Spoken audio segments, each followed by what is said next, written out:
It all happened at the end of last month, late at night. My brother and I were home alone, as my mom had gone out to visit her boyfriend. I was getting ready for bed when my brother stopped me in the hallway, saying he wanted to show me something. The house was mostly dark, and I assumed it had something to do with his toy lightsaber. After a moment, I convinced him to let me go to my room. But as he walked toward the living room, he suddenly came running back down the hall, pale as a sheet. "What's wrong?" I asked. He kept staring down the hall. "I saw something in the kitchen," he said, describing a black figure with no distinct shape, but with glowing red eyes. My brother, Drew, has a pretty wild imagination, so I wasn't immediately convinced. I told him to wait outside my room while I checked something. Once in my room, I grabbed my pendulum. I've used it to get answers before, and it's always been accurate. I relaxed and asked it to show me yes and no, and once it settled, I asked if Drew was lying. The answer was no, which surprised me. I asked if what he saw was a ghost, and it answered yes. Then I asked if it was a negative spirit, and the pendulum swung to yes again. At that point, my first thought was, great, something bad finally got into the house. But I stayed calm and asked if the ghost was still in the kitchen. The pendulum answered yes. I left my room, holding the pendulum, and told Drew what I had just done. He followed me as I made my way to the kitchen. The living room light was on, so I could see into the kitchen, but I couldn't see the ghost. I asked the pendulum again if the ghost was still there, and it said yes. Standing my ground, I firmly said, "Whoever or whatever you are not welcome in this home. Leave." Everything went still for a moment. I lifted the pendulum and asked if the ghost had left, and the answer was yes, but I still felt uneasy. Drew and I went back to my room. Sitting on the bed, I continued asking the pendulum questions. Is the ghost still on the property? Yes. Does it wish to harm us? No. Is it mad? No. I was confused. My first thought was that if it's negative, it must be dangerous, but that wasn't the case. I then asked, is the ghost sad? The answer was yes. I regrouped, taking a deep breath. Drew remained silent, watching me. I asked, is the ghost a man? The pendulum answered no. Is it a woman? Yes. Then I asked, does she want to move on? Yes. An idea struck me. I asked if the spirits that already lived in the house, the ones my family had encountered before, wanted to help her. The pendulum said yes. So I asked if one of them could go out and bring her back inside, and the answer was yes. I turned to Drew and smiled, feeling calm. Are you okay with this? We'll help her pass on once Mom gets home. He nodded and said, yeah, I just hope we can help. A few moments later, Drew spoke up. The room just got colder. I had noticed it slightly too, but my room has always been the coldest in the house. I immediately apologized for being so pushy earlier, telling the spirit she wasn't welcome without understanding her situation. I asked if she was okay with staying in my room until my mom came home, and the pendulum said yes. We soon learned that she had been drawn to the house because of Drew's positive energy. He reminded her of her son. I asked if her son was still alive, and the pendulum answered yes. Then I had another idea. Drew, are you okay with her following you until Mom gets home? He gave me a strange look but agreed. I wouldn't mind. I asked the spirit if she wanted to follow Drew, and the pendulum said yes. Drew said his only condition, you can follow me, just don't scare me. With everything settled, I left a message on my mom's phone about the situation, and we went to bed. In the morning, after my mom came home, I explained everything to her. Surprisingly, though she usually ignores the spirits in our house, she seemed excited. I asked her if she could sense the woman, but she couldn't. Either the woman had moved on, or my mom just couldn't sense her. Curious, I grabbed my pendulum and asked, did the woman move on? The answer was yes. It seemed that simply being around Drew had been enough for her to find peace. When Drew woke up, I told him the news, and he was happy to hear it. It was an exciting experience, but even now, writing about it, I feel the same calm I did that night. We were able to help her move on, and I'm glad we did. In 2002, my sister and her husband, David, moved to Ann Arbor, Michigan. A year later, in 2003, David unexpectedly moved back to Phoenix with their 2 daughters, without my sister. She had been having an affair with another man. Over the following months, they went back and forth between Michigan and Phoenix. One week they were together, the next one of them would be back in Phoenix. It was chaotic, but the family tried to stay out of their personal issues. Eventually, David settled in Phoenix with the girls. One morning, I stopped by David's place around 7:30 a.m. to have coffee before heading to work. I wanted to catch up on the situation with him and my sister. When he answered the door, he was visibly drunk, holding a glass of booze in his hand. He looked at me, almost closing the door in my face. A short time later, the girls returned to live with my sister in Detroit. Christmas was only 3 days away. I called my sister to ask about the girls and whether she had spoken to David. She said no, which didn't surprise me. Whenever I spoke to David, he would always tell me my sister wouldn't talk to him and that she always handed the phone to one of the kids. The day after Christmas, I was woken up around 5 a.m. by a phone call. Something I've always dreaded because late-night calls usually bring bad news. It was the police. "Mr. Bruce?" The voice on the other end asked. "Yes," I answered. "This is Officer James with the City of Phoenix Police Department. I'm sorry to inform you, but we have a situation here that we hope you can help resolve." My heart sank. My immediate thought was that something terrible had happened to my sister and her kids. But then I remembered David was here in Phoenix. "Do you know a man named David, last name?" the officer asked. "Yes, I do. Is something wrong?" "Yes, there is. Can you come down to Good Samaritan Hospital emergency room?" "You there, Mr. Bruce?" "Yes, I'm here." "What happened?" "David committed suicide." I was in shock. The officer told me that David had listed me and my sister as his emergency contacts. And since they couldn't reach her, they called me instead. I rushed to the hospital. When I arrived, the emergency room was empty except for a nurse behind the reception desk. She called the officer, who came out to meet me and explained what had happened. On Christmas Eve, David had walked into the emergency room and asked if it was the right place. The staff told him it was, and asked what his emergency was. David replied, "Someone's going to die." They made him fill out some insurance forms and called the police. David confirmed again, "This is the emergency room, right?" Then, he pulled out a gun, put it to the side of his head, and said, "Well, you have an emergency now." And with that, he shot himself. My sister didn't answer her phone until 2 days after Christmas. I was furious with her. She hadn't spoken to David or let him talk to his daughters. When she finally picked up the phone, I asked her, "Have you spoken to David lately?" She replied, "No, but I saw him. He came by on Christmas Eve, ran up the stairs to give the girls their presents, and wished them a Merry Christmas. He told me he had flown in from Phoenix just for them." I waved at him from the kitchen, saw him with presents under his arms, and watched him leave with a glass of vodka in his hand. Then she added, "The strange thing is, on Christmas morning, there were no presents from David." I said, "Sister, that's impossible. You couldn't have seen him on Christmas Eve. David died on Christmas Eve here in Phoenix. He committed suicide. There's no way he could have been in Detroit." She started crying. After identifying David's body, I went with the police to his house to collect his personal belongings. It was devastating. When we opened the door, the place was filled with empty vodka bottles.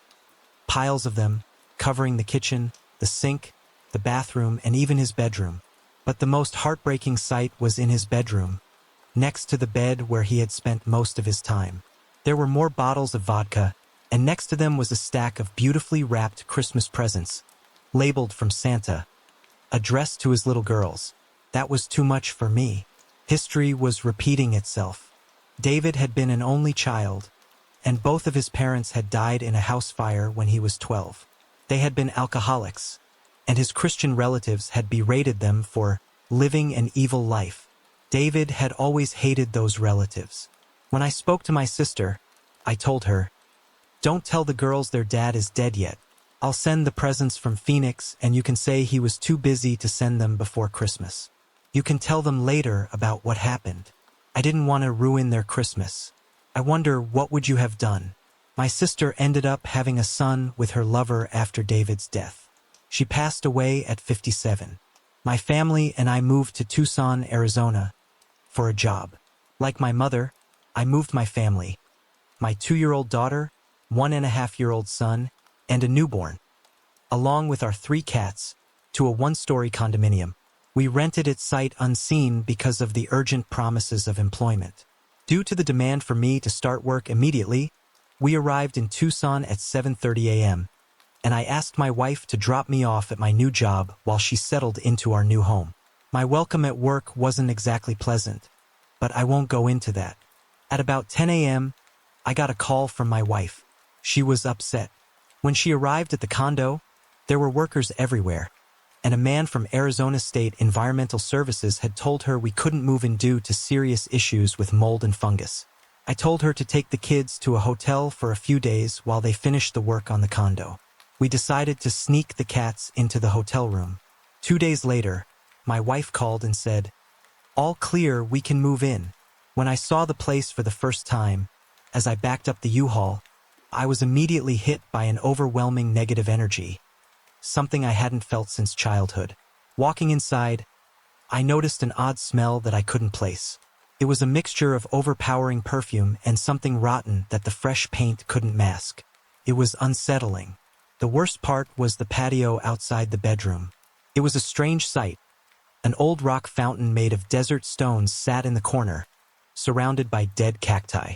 Holes dotted the yard, which I was told were dug by desert tortoises, pets of the previous owners, who had supposedly left but occasionally returned. I couldn't shake the feeling that something wasn't right. While exploring the small room off the garage, I found a tiny enclave filled with spray bottles and air fresheners. It was clear they had been used to mask something.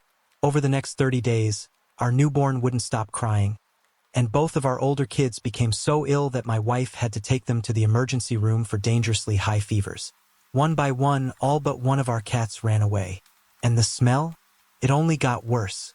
Soon, I began to notice faint stains beneath the fresh paint. Stains that looked like splattered blood, slowly becoming more apparent every day. They trailed from the bathroom down the hall to our bedroom. It was disturbing, to say the least. I spent a lot of time on the patio, trying to figure out why all the desert plants were dead. Desert plants are hardy and can survive with minimal care, yet everything was dead just 6 months after the previous owners moved out. There were 3 main reasons we packed up and left after just 30 days.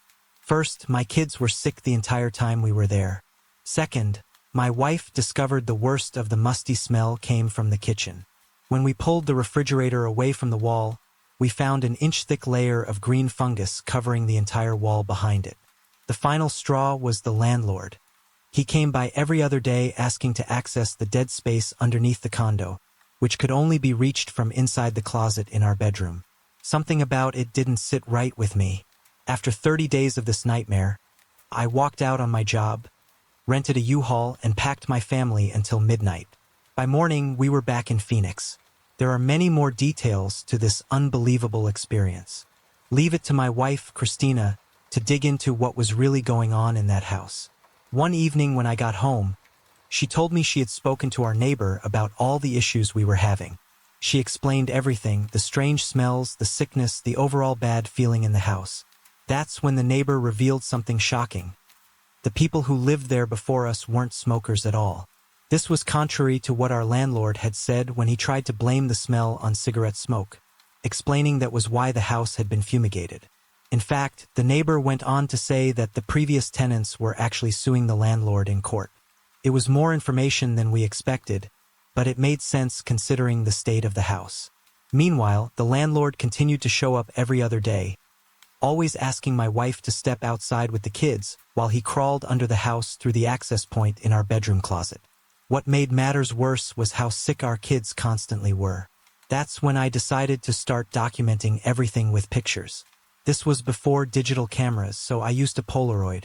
I won't post the photos of my kids out of respect for their privacy, but it was heartbreaking to see them with swollen, puffy faces and fingers as they played with their Christmas presents under the tree. It was Christmas of 1986, and just looking at those pictures now still breaks my heart. All I wanted to do was get out of Tucson as fast as possible. I took pictures of everything. The fungus, the strange stains in the bathroom, the hallway, and our bedroom. I did this because I wanted to pack up my family, move back to Phoenix, and get my deposit and rent money back for those 30 days. When I showed the landlord the photos of his fungus-ridden house and explained how sick my kids had gotten, and after my wife reported him to the Environmental Protection Agency, he had no choice but to return our deposit and rent in full. We packed up that same day and moved back to Phoenix. I might have left out too many details about our Tucson experience. To slow things down a bit, when we first arrived in Tucson, my wife was the one who went to finalize the details for our condo while I was dropped off at my new job. Less than 2 hours into my day, my wife called, upset. She told me there were environmental agency workers all over the house and yard, spraying things. The guy from the agency informed her that it wasn't safe for her or the kids to move in because of serious environmental issues with the house. After 2 days of this, I had no choice. The creative director wasn't there, so I asked the owner for some time off to help my family.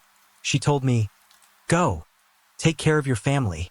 When I got to the condo, my wife was standing outside with our kids, incredibly stressed. She said, "The environmental agency guy just left and said we can't move in." The condo was still full of people working on it. I won't get into too much detail about the conversations, but simply put, we spent the next 2 days in a hotel. When we finally got the clearance to move in, the place looked nice from the outside. Spanish southwestern architecture, fresh white walls, and tan carpeting inside. But something felt wrong. As we walked in, there were still workers polishing the kitchen tiles and steam cleaning the bathroom and hallways. The landlord explained that the previous tenants were heavy smokers, and they were trying to clear out the stench. I was a smoker at the time, and I remember thinking my house never smelled like this. But then again, maybe we don't notice our own smells. I walked down the hall to check out the bedrooms. As I passed the bathroom, an old Mexican lady was scrubbing the shower floor. I greeted her, and she muttered something like, "mucho plant," which I took to mean a lot of old dirt. But when I opened the Arcadia door from our bedroom to the patio, I felt an intense wave of negative energy. It was overwhelming. The patio itself was odd. There were holes dug into the dirt and dead cacti everywhere. When I asked the landlord about the holes, he said, "They're tortoise holes. They used to come around looking for my wife and me. They were our pets." "Is your wife here?" I asked, wondering if she was nearby. "No, she died of cancer 2 years ago," he replied. "Those tortoises were her pets?" I asked, noticing the dead plants around the patio. The garden was completely neglected. The only things alive were weeds and crabgrass. The landlord promised he would redo the patio, but he never touched it during the 30 days we stayed there. During those first days, I'd come home from work, help my wife unpack, and settle the kids.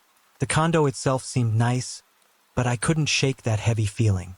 As the days went by, things started to go downhill. Less than a week in, I got a call from my wife. She and the kids were in the emergency room. Our oldest son had a fever over 104 degrees. He wasn't the only one.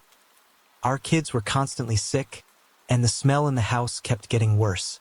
One night, while I was shaving, I heard a loud clunk from the shower. The metal soap dish had fallen out of the wall, and when I picked it up, the back was covered in black fungus. When I looked into the hole it had fallen from, I saw the entire wall was full of black mold. I should have been more concerned, but at the time I brushed it off. Despite everything, we tried to make the best of it. Christmas Eve came, and even though our son was puffy-eyed, we laughed and joked that he looked like the Michelin Man. It was still a beautiful Christmas. We exchanged gifts, listened to music, and had a great dinner. But the musty smell lingered, especially in the kitchen. The next Monday before work, I emptied every trash can in the house, thinking that would help with the smell. But when I came home, the smell was stronger, and the fungus stains were spreading. The stains in the bathroom and hallway were slowly creeping into our bedroom. I went out to the shed in the backyard and found cans of antifungal spray and air fresheners. It was clear someone had been trying to cover up the problem for a long time. The house wasn't haunted in the typical Hollywood sense. No moaning ghosts or eerie sounds in the night, but something was deeply wrong. You have to understand, not all hauntings are like what you see in the Amityville Horror. Hollywood has a way of mocking real experiences with spirits or negative energies. That night, I talked to my wife. Even though I've always believed I have a bit of a sixth sense, I needed her input. "Shall we go home?" I asked. She didn't hesitate. "Let's get the hell out of here," she said. I'd like to share some of my experiences after reading other stories. I live on the Navajo reservation, and I often hear stories from friends and relatives. Growing up, I've had my fair share of scary experiences, but what happened on April 10th, 2010, was the weirdest and scariest yet. That morning, my mother was worried about my grandmother being alone at her house, which is about 13 or 14 miles outside Chinle, Arizona. So my father went to pick her up. Later that day, my parents took her out to Cortez, Colorado, older folks and their casinos, but I decided not to go with them. I was enjoying having the house to myself all afternoon and evening. As it got dark around 8 p.m., I was starting to feel bored. There was absolutely nothing to do. That night, I made sure both of my parents' vehicles were locked, and I checked that the front and back doors, as well as all the windows, were shut and locked. Time passed, and by midnight, I decided to watch a little TV. I remember falling asleep on the couch with the TV still on. Around 2:50 a.m., I woke up, turned off the TV, and went to my room to change into my pajamas. After changing, I went to brush my teeth. As I finished up, I walked into the kitchen to turn off the light. Just as I reached for the switch, the clock in the house began to chime. It was 3 a.m. My mom has this clock that makes noise every hour. The moment the clock hit 3, I heard a knock at the front door. I thought to myself, who in the world would be at my house at 3 a.m.? I was confused but stayed calm. Then I heard another knock, followed by another. I wondered, should I open the door? As I started walking toward it, I got about 4 inches away from looking through the peephole when the knocking got louder. I backed away, my heart racing. Why didn't the security light come on? Our front door has a small entryway, so you have to step into that area to approach the door, and the security light always comes on when someone's there. But this time, it didn't. At that point, I was starting to get scared. As I backed away, the knocking turned into loud banging. It went on for about 2 minutes, and finally, I gathered the courage to approach the door again. I unlocked the top lock, but the banging got even louder. It felt like whatever was out there was about to break the door down. Terrified, I decided to turn on the outside light, hoping it would scare off whatever was out there. But it didn't work. The banging got even louder. I was ready to call for help, but instead, I hurried and looked through the peephole. The second I did, the banging stopped, and there was nobody there. In 1995, my wife, our 2 kids, and I were invited by some friends to spend a 3-day winter weekend in Payson, Arizona, in an old rustic cabin.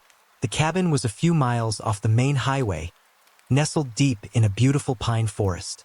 It was a beautiful place, decorated with a moose head over the fireplace, a bear head on another wall, and a deer trophy on another.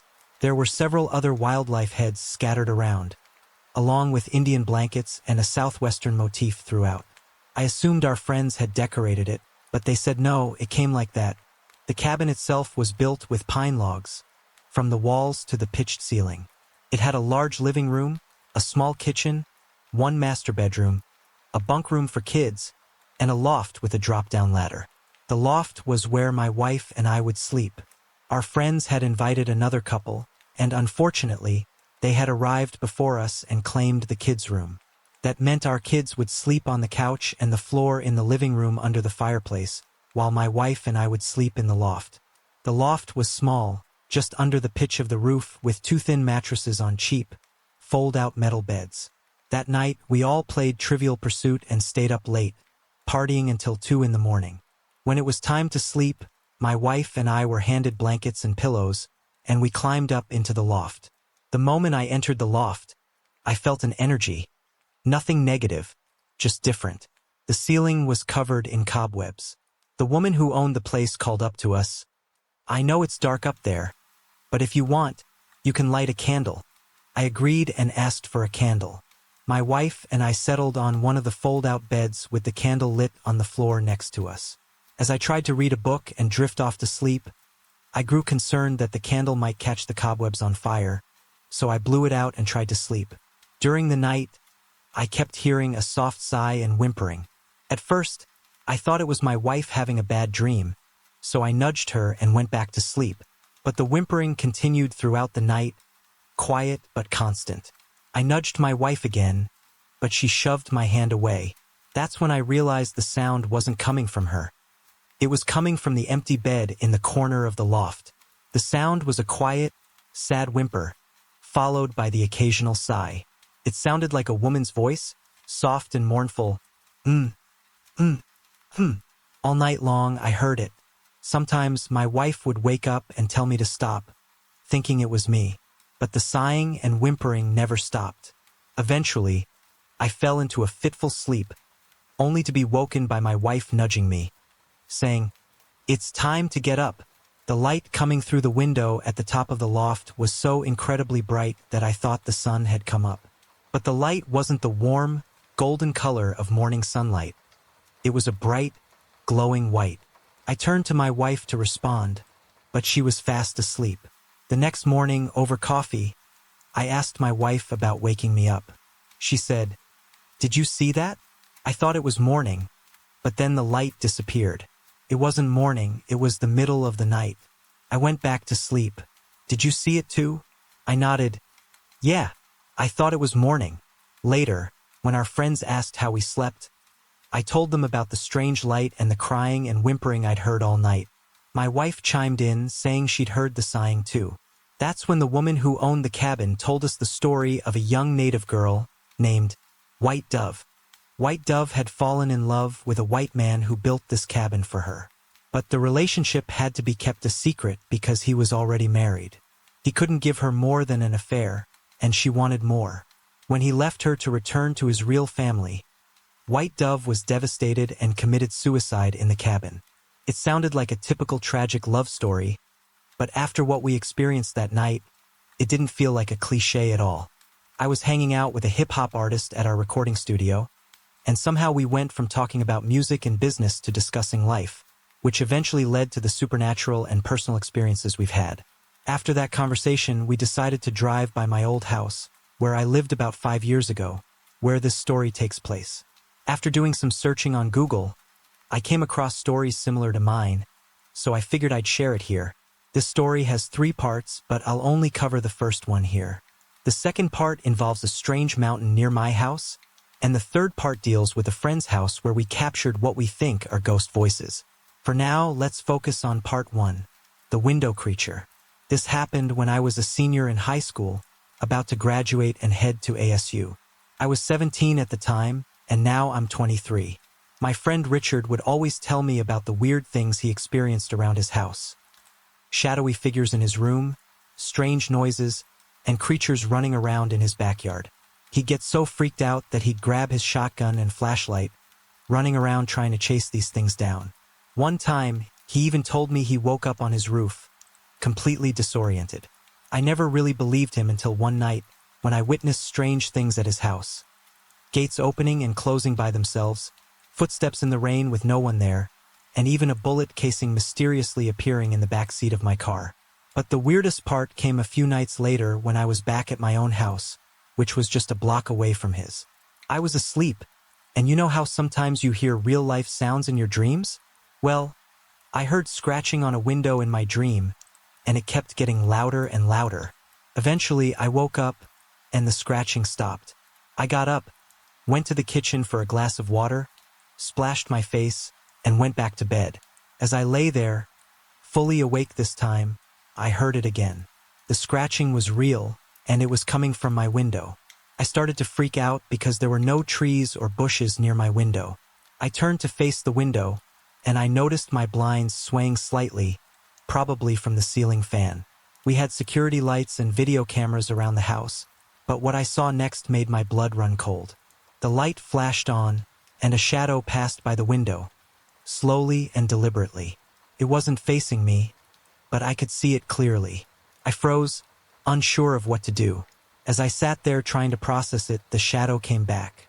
This time, it turned and stared right at me. It had huge red eyes and a completely blacked out face, like it was wearing a hood or cloak, almost like the Grim Reaper. I was terrified. I ran to my parents' room and woke my dad, who's a Vietnam Marine veteran and an NYPD veteran of 20 years. He doesn't believe in this kind of stuff, but I was frantic. I told him there was something in the backyard, so we went out to check it out together. Nothing was there. We went back inside and checked the security camera footage. The cameras had been triggered right when I saw the figure, but there was nothing on the footage, no shadow, no person, nothing. I was confused and disturbed, but it didn't make sense until last night when the hip-hop artist I was hanging out with told me he had seen the same thing. He described it exactly how I saw it: red eyes, black cloak. He even said it had grabbed him once, and he couldn't stop shaking until he prayed. I'm not a super religious guy, but that really freaked me out. I just want to know what was outside my window. Did Richard somehow bring this thing to me? Now, here's the real kicker. There's a mountain near us called Mummy Mountain, and it's a hotspot for weird things. I've had more strange experiences there than most people have in a lifetime. That's part 2 of the story, but I'll post that separately. And then there's the third part, which involves my recording studio. One time, we brought all of our gear to Richard's house to record, and we decided to try and capture some of the weird things happening there. We set up microphones all over the place, one in the garage, a few in the kitchen, and a sensitive mic in the family room. We spent hours trying to make contact with whatever was in the house. At one point, Nick, my bandmate, sat in the living room trying to communicate with whatever was there. We were recording everything. Suddenly, I heard breathing right in front of the mic. It wasn't coming from Nick. A few seconds later, Nick came running back into the room, freaked out, saying he heard howling in his ear. I listened back to the recording, and sure enough, there was breathing and a strange yell, like a ghoul or something. We kept hearing more faint sounds, but nothing compared to what we caught when we left the house to take a break outside. We played back the recordings later, and while we were outside, something moved inside the house. You could hear breathing again, and it sounded like it sat down on the couch. You could hear it shifting around, trying to get comfortable. It freaked us out when we realized we had walked right by it. Nick cleaned up the recordings, and we still have them. The first time we visited Mummy Mountain was a little before I ever saw the cloaked figure. I was about to turn 17 and was in my first band. I was hanging out with my guitarist, Jared, who I had just picked up from the coffee plantation where he worked. We were heading back to my house to write a new song when we saw a huge rectangular, green, fluorescent light appear on the mountain ahead of us. We both decided we needed to check it out. We drove up to the mountain, and as soon as we got to the road leading into the mountain community, the light shut off. We thought it was odd, but kept going. We passed an area known as the End of the World Drop, a steep road where you can't see the road ahead. Many friends have driven off this at night and crashed.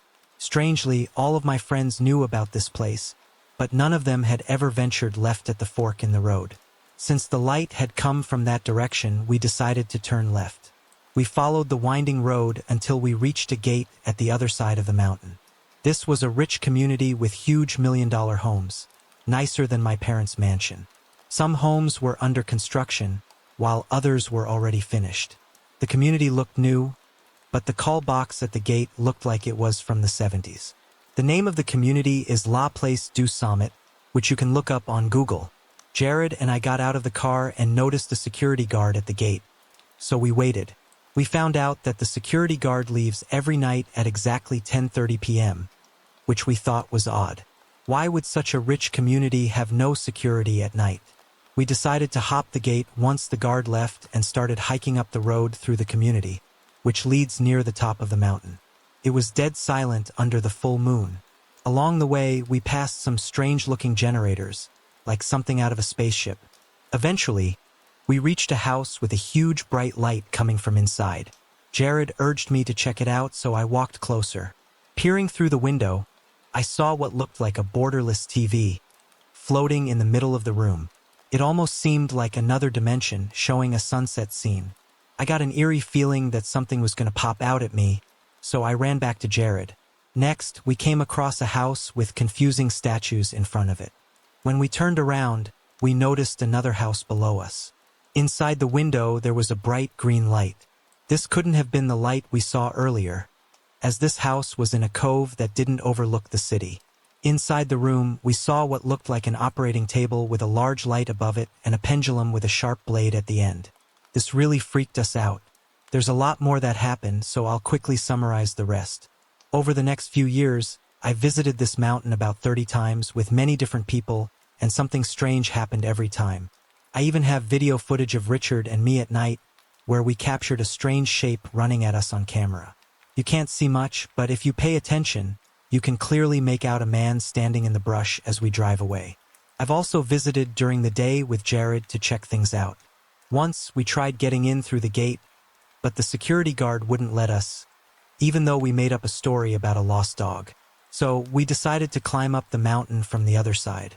When we reached a house under construction, we heard babies crying or some sort of yelling, which you can clearly hear in the video if you turn the volume up.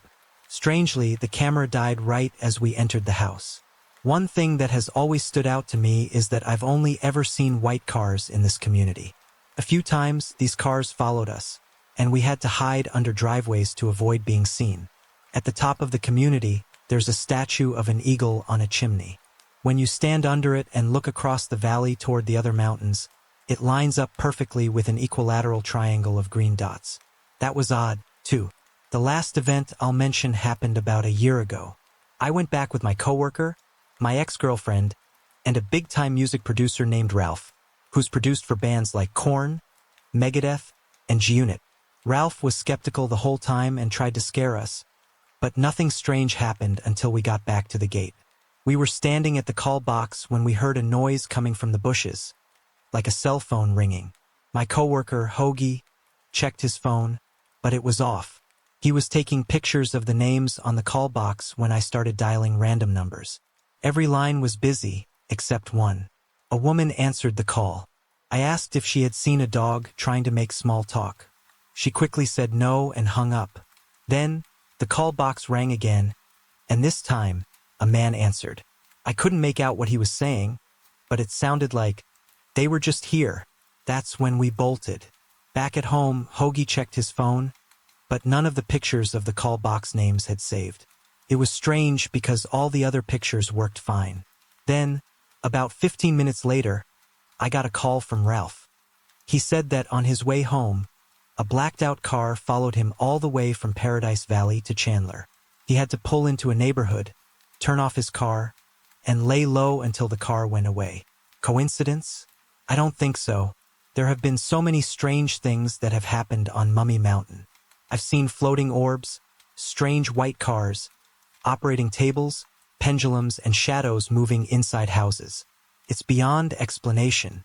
In 1953, my mother moved to Phoenix, Arizona from Colorado with my sister, my brother, and me into a duplex located in a poor neighborhood on the edge of an industrial area. I was 7 years old at the time.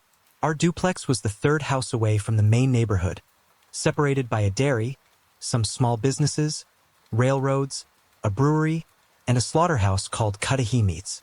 We moved into the right side of the duplex, which had only 3 rooms. A front room, a large middle room where we all slept, and a small kitchen at the back. The bathroom was an outdoor outhouse. My mother and sister slept on a bed, while my brother and I slept on a mattress on the floor. The first night we moved in, a fire had broken out across the street. Half the block was ablaze, with firemen and police all around.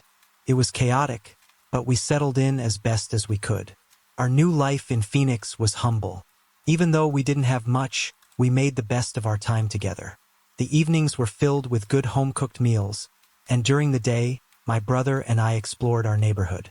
We were fascinated by our surroundings, the industrial sites, the sounds of trains and machinery, and the strange, eerie quietness at night. The brewery down the street emitted a constant sound of heavy machinery moving and steam hissing. At night, the sounds echoed, and we'd drift off to sleep listening to the trains and the brewery's distant hum. The desert had its own unique charm. Dust storms and lightning filled the sky in the evenings, and we'd sit inside watching the storms through the windows, eating watermelon. Our middle room door, the one that led to the outhouse, was secured by only a small hook latch. At night, my mother or sister would sometimes need to use the outhouse, but my brother and I avoided it. We hated going out in the dark, so we used an old Folgers coffee can next to our mattress instead. One particular night, as we all lay in bed, I heard the wind picking up outside. It rattled the windows and doors, especially the door that led to the outhouse. I tried to ignore it and go back to sleep, but then I heard the latch on the door give way, and it swung open. I heard my mother get up, muttering under her breath, "Tis Kay," as she went to close the door. I heard her latch it again and crawl back into bed, and everything became quiet. But I couldn't fall back asleep. I lay there listening to the usual sounds, the trains in the distance and the brewery down the road. As I lay thinking, I heard something else. The floorboards creaked. I froze and listened carefully, but there was silence again. Then another creak. My heart started racing. I looked over at my brother, but he was sound asleep. Another creak followed by a soft shuffle, like someone dragging their feet across the floor. I pulled my blanket up closer and thought for sure my mother would wake up soon. I shoved my brother to wake him, but he just mumbled and turned over. The shuffling continued, and then I heard a faint thump. Someone was slowly stepping through the room. Terrified, I pulled the blanket over my head and curled up tightly, hoping it was just a dream. Then I heard the clink of metal. I dared to peek out from under my blanket and saw, right by the coffee can, a black boot. I panicked and pulled the blanket over my head again, my body shaking with fear. A deep voice broke the silence. "I am from Indian Row," it said. "I am from Indian Row." I squeezed my eyes shut and held onto my brother, trembling until I eventually drifted off to sleep from sheer exhaustion. When morning came, I told my mother about the man in the house. She looked at me like I was crazy and said, "It was just the wind. The door blew open. That's all." But I knew what I had seen and heard. I tried convincing her it was real, but she brushed it off as my imagination. Over the next few months, my brother and I continued exploring the neighborhood. It was a mix of excitement and strange feelings. Sometimes, while we played, I'd get a sudden rush of energy, a sense that something was coming. My brother would laugh it off, saying it was nothing. But deep down, I felt it, an overwhelming force of negative energy rushing toward me out of nowhere. At a birthday party with our new friends, I felt that same force wash over me. One moment I was laughing and having fun, and the next, I was hit with a deep wave of sadness and fear. I had no explanation for it. My brother had to walk me home, and I collapsed onto the couch, falling into a fitful sleep. It was during that sleep that I had a strange experience. I dreamed, or perhaps it wasn't a dream, that I was floating in an abyss, with a vast empty void stretching out beneath me. There was no sound, just an eerie, smooth sensation surrounding me. Then, the void began to wrinkle, and the quiet was broken by the sound of the evaporative cooler's blades above me slowing down. Whoosh, whoosh, whoosh. The sound of the cooler blades synced with the sensation in the void. I could feel the wrinkles spreading across my body, and the sound became faster, more intense. Voices began to fill the room. Angry voices, fast and loud. They mingled with the fan and the wrinkling void, all swirling together in a crescendo that was overwhelming. I shot up off the couch and ran out of the house, screaming, "The big ball is coming after me." People from the neighborhood watched as I ran down the street in my underwear, screaming at the top of my lungs.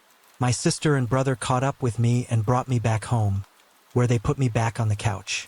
I was burning up with a fever, and my sister gave me baby aspirin to bring it down. But the nightmare started again, and I ran out into the street once more, screaming. This time, an older man caught me and helped my siblings bring me home. My fever was high, and my mother took me to the doctor the next day. He gave me a penicillin shot and said the fever was causing hallucinations. But even after the fever subsided, the nightmares continued for months. An old Mexican lady visited my mother one day and told her that the duplex next to ours had a dark past. A man had killed his family there before taking his own life. It made me wonder if that had something to do with the strange experiences I had. I later found out that we had moved to Phoenix to escape my abusive father, who had terrorized us in Colorado. My mother had accidentally killed him in self-defense after years of abuse, and she spent 3 years in jail before moving us to Phoenix to start over. I never had another visitation, but my awakening nightmares didn't stop for 5 long years. During the first year, my health deteriorated drastically. No matter what my mother or the doctors tried, nothing seemed to work. My nightmares didn't just affect my nights, they haunted my waking hours too, leaving me physically weak and emotionally drained. The nightmares would come in waves. Sometimes I'd get a few days of peace, but then they would return with such intensity that I couldn't escape them, night after night, for 2 weeks straight.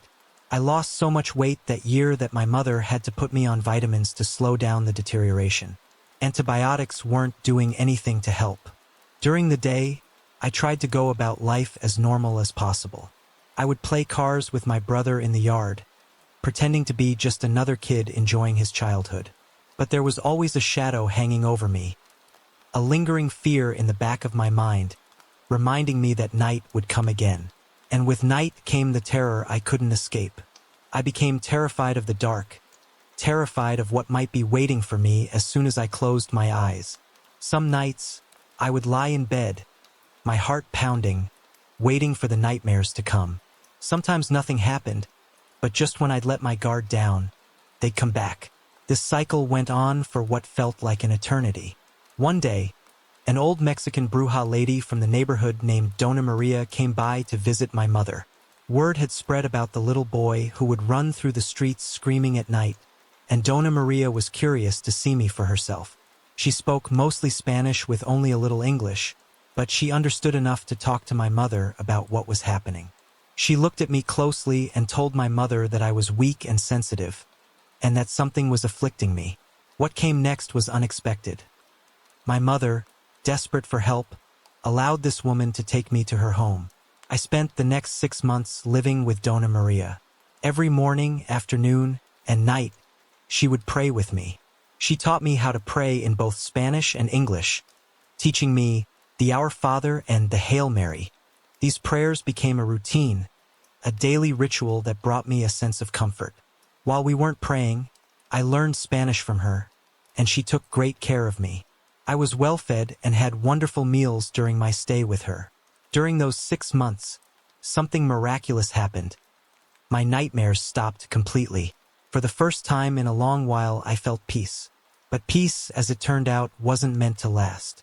After several months, something changed. One morning, Dona Maria asked me, "Was that you walking around last night?" I had no idea what she was talking about, and I told her so, but the question didn't stop there. For the next few weeks, every morning she'd ask me the same thing. "Why are you walking around at night? What are you doing?" And every time my answer was the same: "It's not me. I don't walk around at night." The situation took a strange turn one morning when she woke me up, visibly agitated. "Come with me," she demanded. "I want to know what this is." She led me to the bathroom, where on the floor outside the door was a pile of feces. I had no explanation for how it got there, and neither did she. I could see the concern in her eyes as she stared at the mess, but I couldn't give her any answers. Soon after this strange incident, I was sent back home. The moment I returned home, my nightmares came back with a vengeance. It was as if whatever force had been tormenting me knew I was vulnerable again. The nights became long and terrifying, filled with the same vivid, awakening nightmares that had haunted me before. After my nightmares returned, my mother couldn't handle it any longer. She had to work, and she couldn't afford to miss any more days, so she sent me to live with my aunt. I stayed with her for 2 months, and during that entire time, I didn't have a single nightmare. It was as if my aunt's house was a refuge from whatever was plaguing me. I could sleep in peace for the first time in ages. But after 2 months, I had to go back home. The peace I had felt at my aunt's house was short-lived. Just 2 days after returning home, the nightmares hit me again with full force. It was as if they had been lying in wait, ready to pounce the moment I stepped back into the house. My nightmares didn't let up for years after that. When I was 12, my mother married her boyfriend, who became my stepfather. Together, they had two beautiful little girls, my stepsisters. Life seemed to shift. My mother became busier than ever, working two jobs, and we hardly saw her. My stepfather worked long hours too, and I quickly learned that he had no tolerance for my fevers or my nightmares. Like my brother and sisters, I attended school, but the nightmares still came, often with the changing seasons. I struggled, trying to push them to the back of my mind, but sometimes they hit with such force that I couldn't resist. They would consume me completely. I'd pace, mutter to myself, and feel trapped in a battle I couldn't win. In those moments, I would finally give up and let myself be taken into the abyss. The last awake nightmare I experienced came when I was 12. It was the middle of the night, and in sheer desperation, I woke my stepfather, begging him to help me. I felt this intense, heavy presence in my room, an entity that I couldn't fight on my own. I paced from room to room, trying to escape it, but my stepfather didn't understand. Angry and frustrated, he grabbed my arm and dragged me from room to room, demanding I show him whatever it was that I was talking about. But it wasn't something I could point to. It was a feeling, a suffocating presence that took hold of my heart and mind. I pleaded for his help, but instead he snapped. He told me to stop with the nonsense, that my mother and the entire family were sick and tired of me. 2 weeks later, I ran away from home. Like most kids who no longer have a place to call home, I returned now and then, but I mostly ended up on the streets. Through my teenage years, I fell in with ghetto gangs, drifting further and further from the life I had known. At 16, I was arrested for pistol whipping a security guard. It was the 1960s, and back then, there were no reform schools, only boys' prisons. I was sentenced to 2 years for assault and battery. During those 2 years behind bars, something strange happened. I didn't have a single waking nightmare. The abyss still haunted me in my dreams from time to time, but that overwhelming rush of energy that used to consume me at night was gone. When I was released, I returned home to my family. By then, my stepfather had left my mother, taking my two stepsisters with him. My older sister and brother had both married and moved on, so it was just me, my mom, my two younger sisters, and my younger brother. One night, after I had been home for 2 months, I went to bed after reading a book. I fell asleep with the book resting on my chest. Sometime in the middle of the night, I woke up, feeling the room was too warm. I opened the window next to my bed to let the cool air from the swamp cooler circulate through the room. I went back to sleep, but then I had the strangest dream. In my dream, I felt sluggish, like I was drugged, stuck in a space between being awake and asleep. I didn't see anyone, but I sensed someone ripping the screen from my window and lifting it. I saw a shadowy figure step over the windowsill and into my room.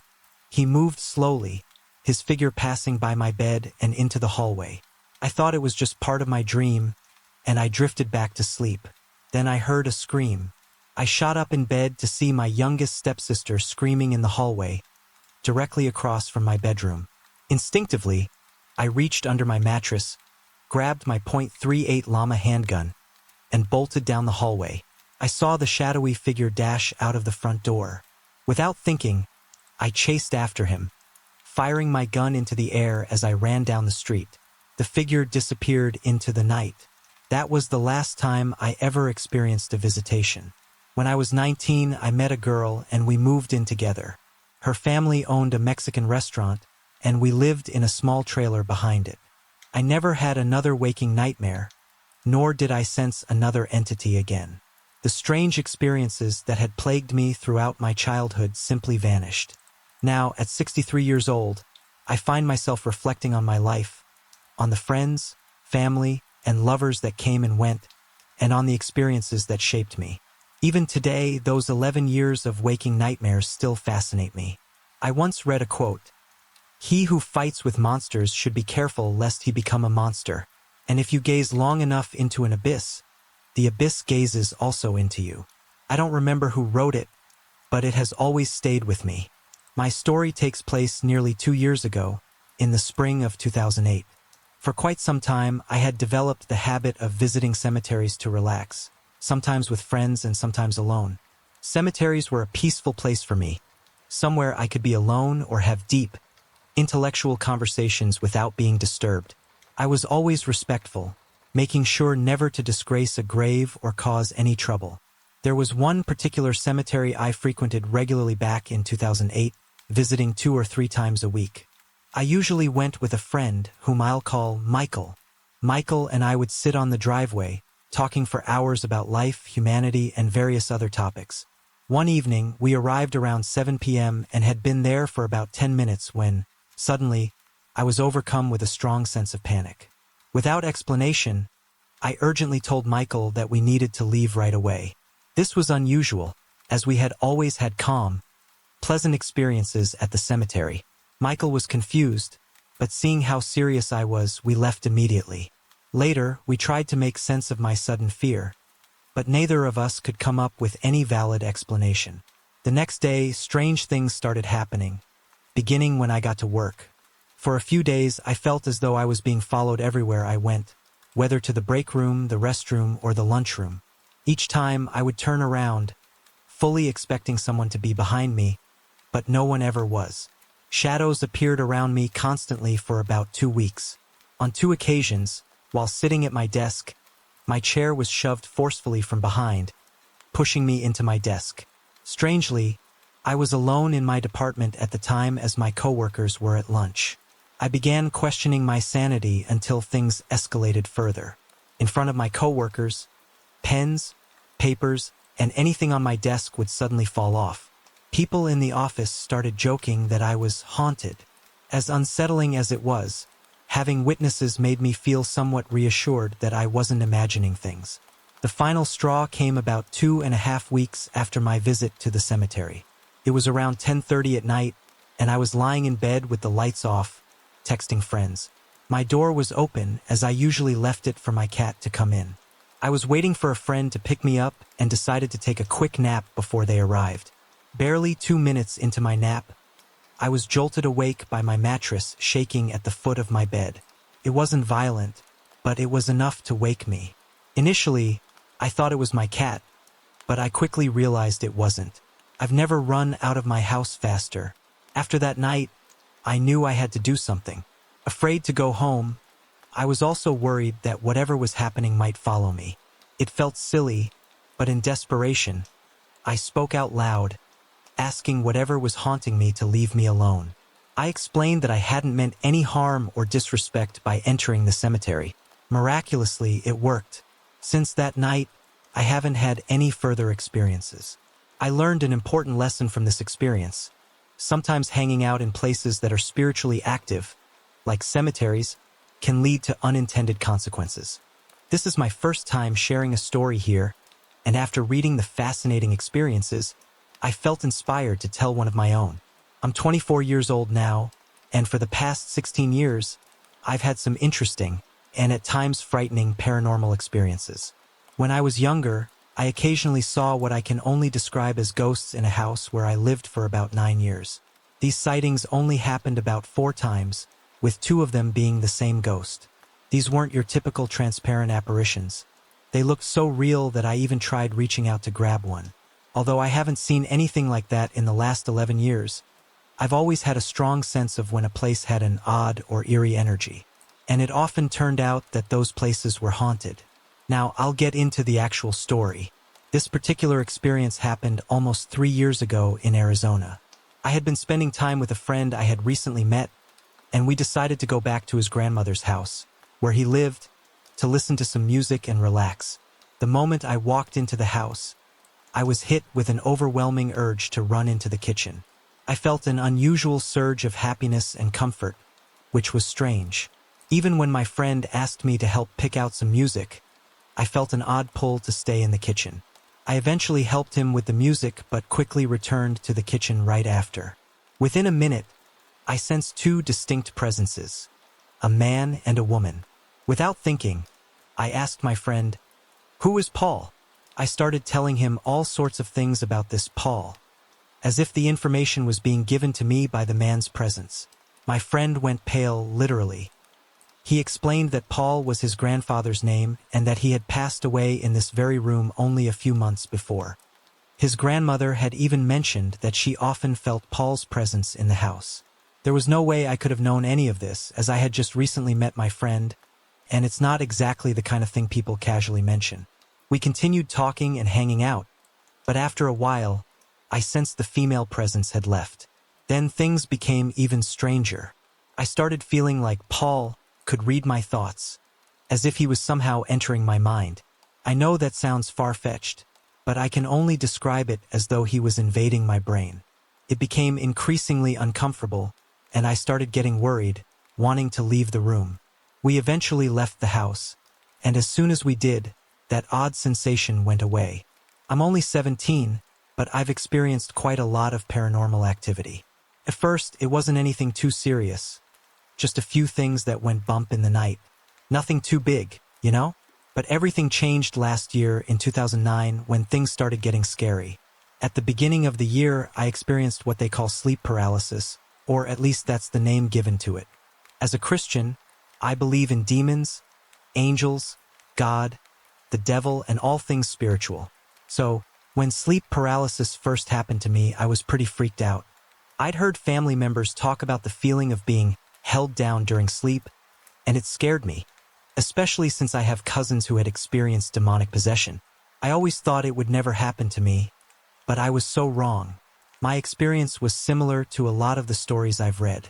However, I could actually open my eyes.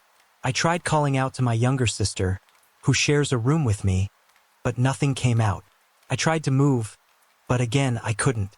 When I finally broke free from the paralysis, I jumped up, looked around, and then drifted back to sleep. The second and third experiences were a bit blurry, but the fourth one stands out. It happened while I was at my grandparents' house. I was taking care of my grandma while my grandpa went out to get a few things, and I fell asleep on the floor. I don't know why, but I can sense when sleep paralysis is about to happen. It's like I can feel it coming. This time, something strange occurred.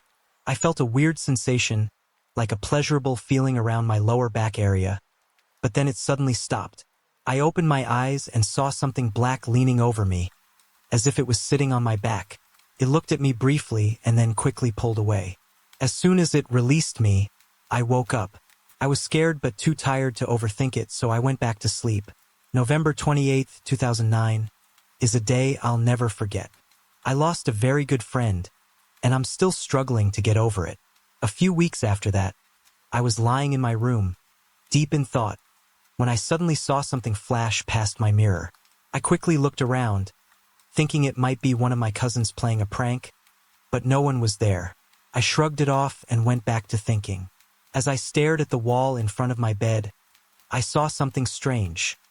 A black square, like a door, began forming. It was pitch black, even darker than my already dimly lit room. The black door stood out in the darkness. Then I started seeing things running fast across the room, reflected in the mirror. I was terrified. I immediately started praying. When I opened my eyes, those fast-moving things were gone, but the door remained. I bolted downstairs to find my cousin and talked with her until I felt sleepy again. When I returned to my room, the door was gone. The next morning, I emailed my aunt, who has a strong interest in the paranormal, and told her everything that had happened. She said it could be my awakening. I didn't know what that meant, so I asked her to explain more. She went into detail, suggesting that I might have a gift, or that I was sensitive because of my friend's death and my raw emotions. I'm not sure what it was, but I know what I saw. My sister and brother started school, but my mother thought it was better to keep me home until my health got better. I spent my days with the old Mexican lady and praying. When I wasn't praying, I was feeding her cats. Yet, sometimes at home, my nightmares would come with such incredible force that I couldn't control my fear, and I talked to myself as I walked from room to room. As always, the next day I would avoid everyone in the family and go off by myself and play cars alone. One day, my mom and her boyfriend took me for a long drive across the city to live with my aunt. My mother told me the reason I was going to live with my aunt was because they had a bigger house and a bigger family, and there would always be someone at home to watch over me day and night. At first, my aunt was calm and understanding when I paced the house in the middle of the night ranting and talking to myself. Yet not one of my cousins ever woke up to help me. My aunt was the only one that woke up and took care of me when I would rant and murmur to myself in the middle of the night. But after more than a week of me walking and talking in my sleep, my aunt began to worry. She asked me one morning if I was just having dreams or fantasies and dream walking, and was that really me talking and muttering in weird voices in the middle of the night? I said yes, it was me, and it was because I was homesick and wanted to go home. A week later, I was home again. Felt so good to be home again. But a week later, to my disappointment, my mother sent me to live with my uncle and aunt in Las Vegas, Nevada. Although I was homesick, I loved living in Las Vegas in the 60s, and I never had another dreamwake nightmare. A year later, I was back home again in Phoenix. After being home for a year, one night there was an incredible loud piercing scream that woke everyone up with a bolt. It was my sister. At the same time she screamed, I saw what I thought was a black cat jump on my mattress, leap on the floor in front of the mattress with a thump, and crash through the open window, tearing away the screen to the outside, and run away with such incredible speed it was nothing more than a blur. My mother's boyfriend came running into our bedroom in his underwear with a shotgun in his hands and went running out the back door of our bedroom. When I turned and saw my mom holding my sister in the doorway to the kitchen, my sister was on her knees screaming hysterically. We heard 2 shotgun blasts go off somewhere down the street. When my mother's boyfriend came back, my mother asked if he shot someone. He said no, but he decided to pull 2 shots off just in case there was someone out there, just to let them know we had a gun. My mother called the police, and we were all awake and listened to my sister tell the police what happened. It was 5 in the morning. She said she was asleep when she suddenly felt someone come into the room. At first she thought it was my mother's boyfriend, but then she thought it was odd that he came home through our bedroom when he usually came in from the other part of the house where my mother slept. Still, she assumed it was him. Then she thought she heard a dog. Maybe a dog my brother and I had brought home. We were always bringing stray animals home. Then she felt a man touching her legs, and that's when she began screaming. After the police left, she told my mom and us a more detailed account of what she experienced. She said that once the breathing began from somewhere in the room, it became louder and louder, yet everything still felt normal. She tried going back to sleep. The breathing got louder and heavier. She looked over at me and my brother sleeping on the mattress on the floor and thought one of us must be having a bad dream, and our breathing was louder than it usually was. She tried again to fall asleep. Then she heard the breathing slowly come closer to her. In her dream state, she thought she heard a dog panting. A dog had come into the house. She thought my brother and I had snuck a dog into the house. As she tried going back to sleep, her last thought was that it was funny. The breathing got louder and closer to her, and the panting seemed so close that she felt what she thought was a dog panting over her. She smiled and was getting ready to pet whatever dog she thought my brother, and I snuck into the house when she saw a black shadow of a man leaning over her, rubbing her legs. That's when she began to scream. To the police's credit, they did come by every once in a while to check on my sister. They never caught whoever it was that broke into our house. It seemed as I got older, my dream nightmares became less and less. They became few and far in between. My last one was at 12 years old. Not something you would not mark on your memory. Nevertheless, one night around 1 in the morning, when my mother was still at work and I was reading a book, I fell asleep with the book on my chest and fell asleep. My sister came into my bedroom and shook me awake. Her hands were shaking. There's a man in the alley. What? There's a man in the alley. We walked into the kitchen and I turned the light off and I pulled a corner of the curtain and looked into the backyard. Standing in the alley between the empty house and our house, I saw a black shadowy figure with a trench coat looking towards our house.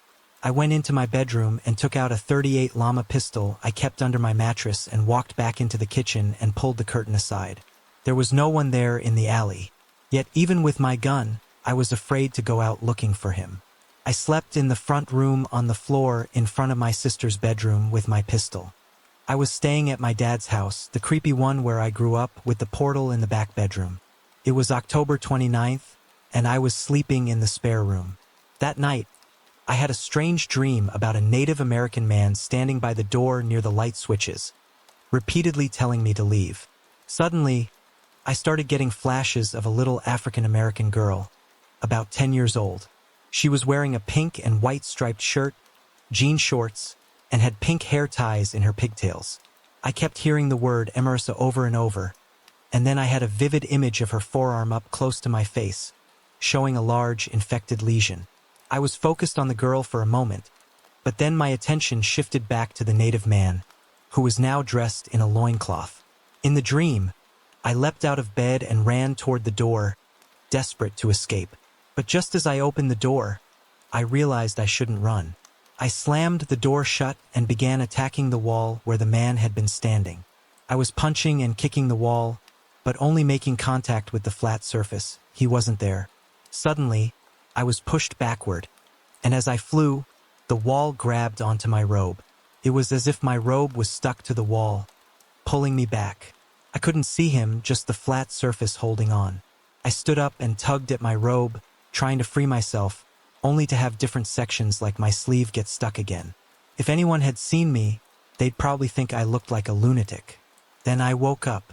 I could still sense the native man standing by the door, but the girl was gone. I spoke to him, saying, "I understand that this might have been your room, and you're not used to sharing, but I've had a really stressful couple of days, and I'd appreciate it if you'd leave me alone and let me rest. I won't bother you if you don't bother me." He didn't move, and his anger only seemed to grow, creating a static-like tension between us. At that point, I got angry too. "Do not try to intimidate me. I am an invited guest here, and this was my house long before you came. I grew up here. I command you to leave my room. I call upon the white light to exorcise you from this house, never to return." I visualized white light surrounding me, the ceiling, the floor, and all four walls, including the closet. He fought back, pushing against the light with incredible strength and stubbornness. But eventually, he left. The moment he did, I heard a loud crash. The cat food was thrown against the side door, and my dad's cell phone started going off randomly. It scared the living daylights out of me. Even after he left, I still felt like I was being watched, which is a common feeling in my dad's house. So, I called on my demon friend to watch over me for the rest of the night. After that, I fell asleep without any further incidents, but I really hate sleeping there. As for the little girl, I'm not sure why she appeared. I suspect she was just passing through the portal and didn't mean any harm. She seemed like she was missing her mom, and since I was the only female in the house, I guess I was the closest thing to comfort for her. I'm 25 years old now, but this story takes me back to when I was 15. Back then, I had a lot going on, including my father being taken to jail by the DEA. I never fully understood the reasons, but I do know most of it was based on lies. He had suffered from so many concussions that his memory wasn't clear, and that made everything more complicated. This all happened about 2 months after he was taken away. My family has always been familiar with the paranormal. On my mom's side, there's a long history of psychic abilities. My great-great-grandmother read tea leaves. My great-grandmother could sense things about people before even meeting them. My grandfather can read auras, and my mom hears dead people, though she stopped seeing them after a particularly intense encounter with a friend's deceased sibling. As for me, I can hear them too, but I only see them when I'm asleep or in moments of need, either for myself or someone close to me. After my dad went to prison, my mom had a hard time coping, so my younger sister, brother, and I took turns sleeping in her room. My parents had been together for as long as I could remember, and the separation hit her hard. My sister and I usually shared a room, but she moved to the couch. At first, I thought it was just because she missed Dad, but soon, I learned there was more to it. I never felt comfortable in that house anymore, and eventually I understood why. Our house was located between 2 graveyards, which, as you can imagine, already gave it a spooky atmosphere. The upper graveyard was so old that many of the headstones no longer had legible writing. Some dated back to 1779. The lower graveyard was newer, with headstones from 1909 and onward. On certain nights, thick fog would roll in, but instead of spreading out, it would settle only in our yard. We would see figures outside our windows and politely wave, acknowledging their presence and showing respect. We always made sure to let them know it was our home now. After my dad left, things took a strange turn. I began hearing growls in my room. My sister, who had moved to sleep elsewhere, refused to come into the room unless it was daytime. I tried to brush it off, telling myself I was too old to be scared of the dark. But as the days went by, the unsettling feelings only intensified. I started sleeping with my dog in my room for comfort, but that's when things got worse. Every night, I'd lie in bed, staring at my closet, and I'd see red eyes glaring back at me.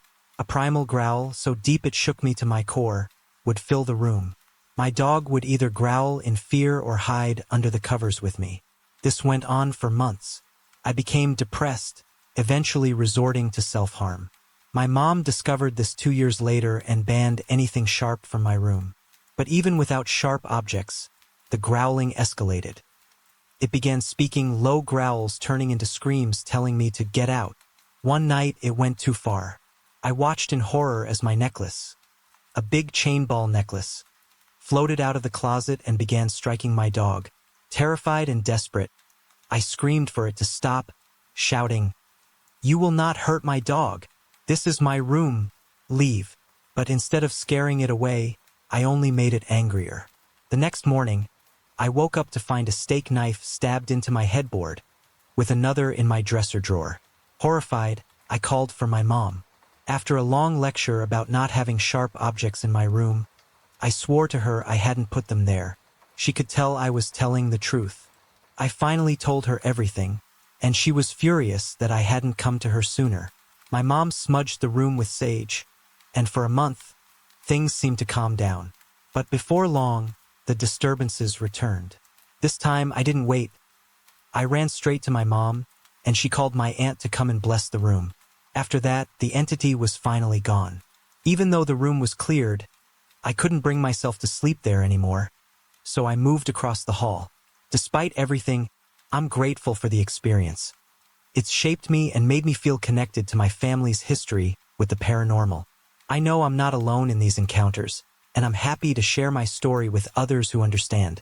One night, I was just relaxing and watching television. It was late, and I had the lights off so that I could easily fall asleep when I started to get tired. Around 1 a.m., my brother and I started a small conversation when I noticed something strange. There, between two pizza boxes stacked on top of each other, I saw a small, very bright orange light. It was no bigger than a pinhole, just sitting still in the space between me and my brother. I could see it clearly, but he couldn't. At first, I thought it might have been the recharge light from his PSP reflecting between the boxes. But as I glanced away and looked back, the light disappeared. Later, I realized that the angle his PSP was sitting at wouldn't have allowed the light to shine through the boxes, especially since it wasn't plugged in.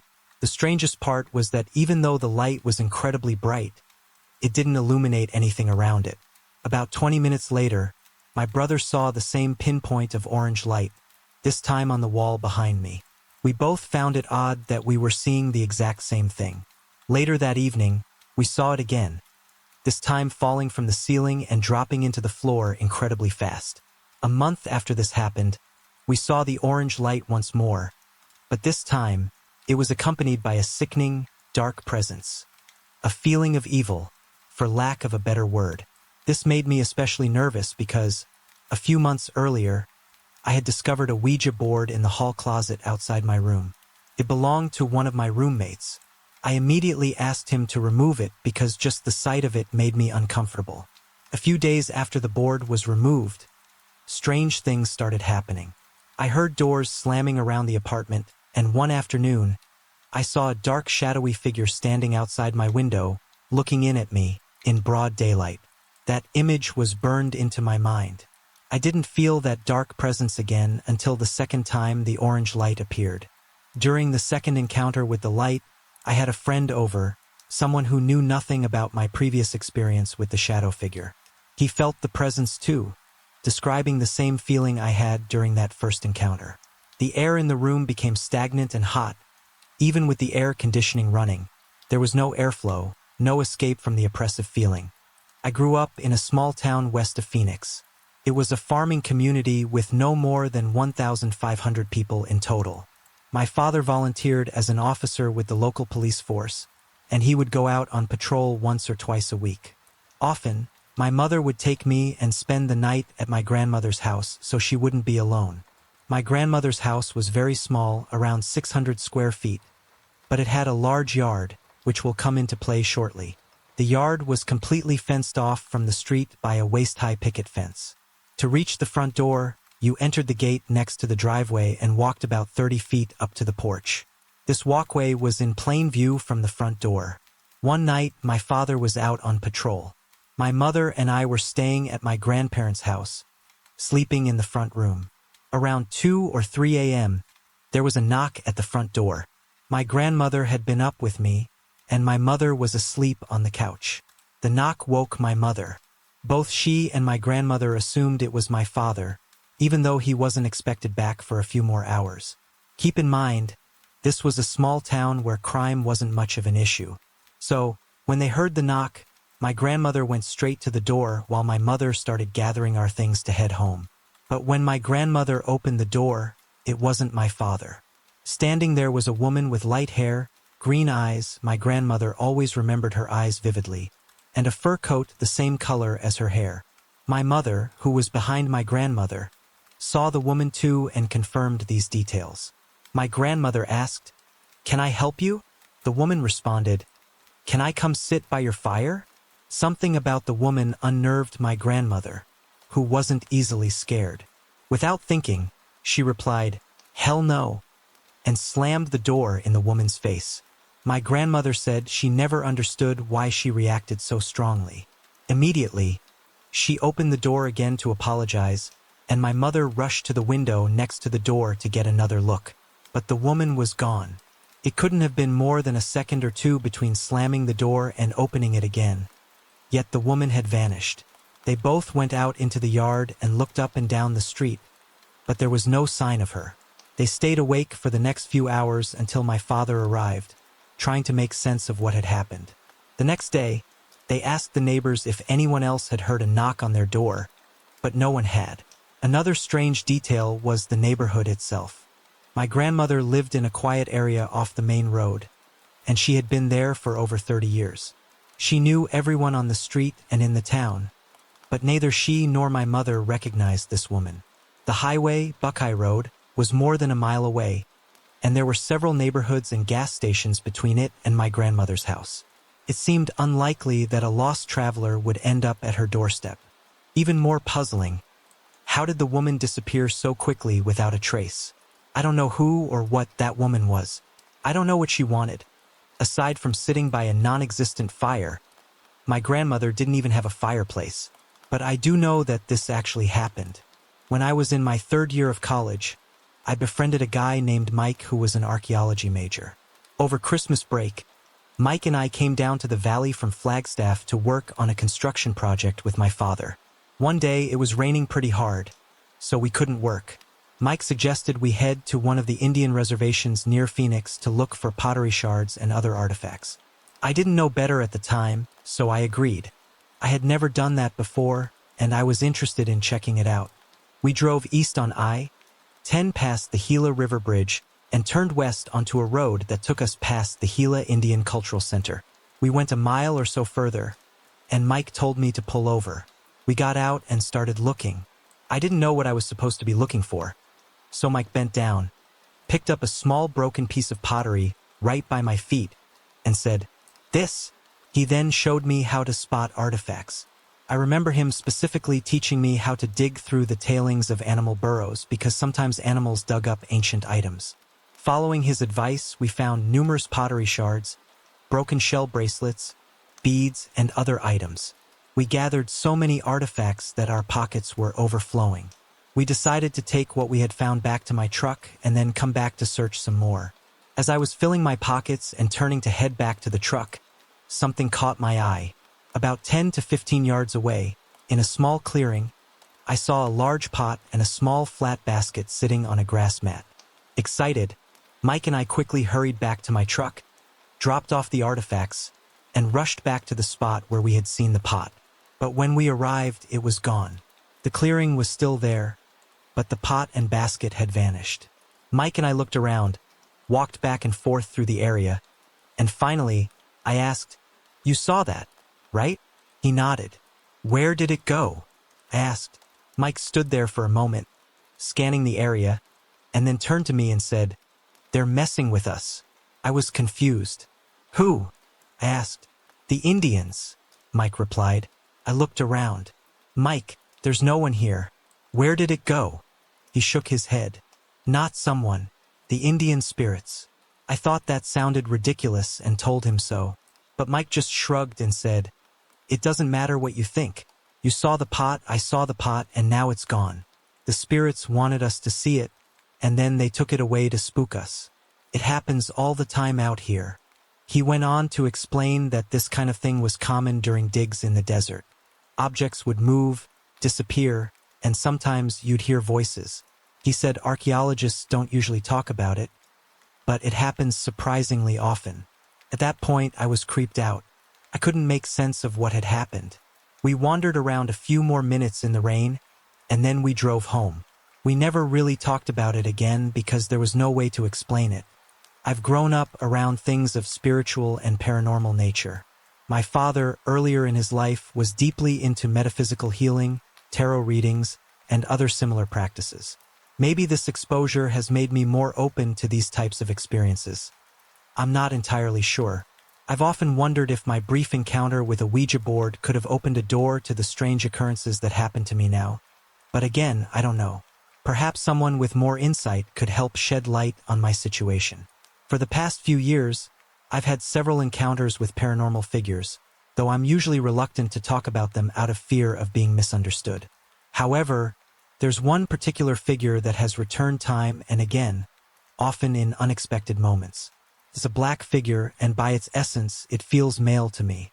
This figure has been showing up in the darkness for quite some time. At first, it would simply stand there, and I'd take notice of its presence. There was one occasion when I had bunk beds, and a friend sleeping on the top bunk told me the next morning that she had noticed a man standing and watching her during the night.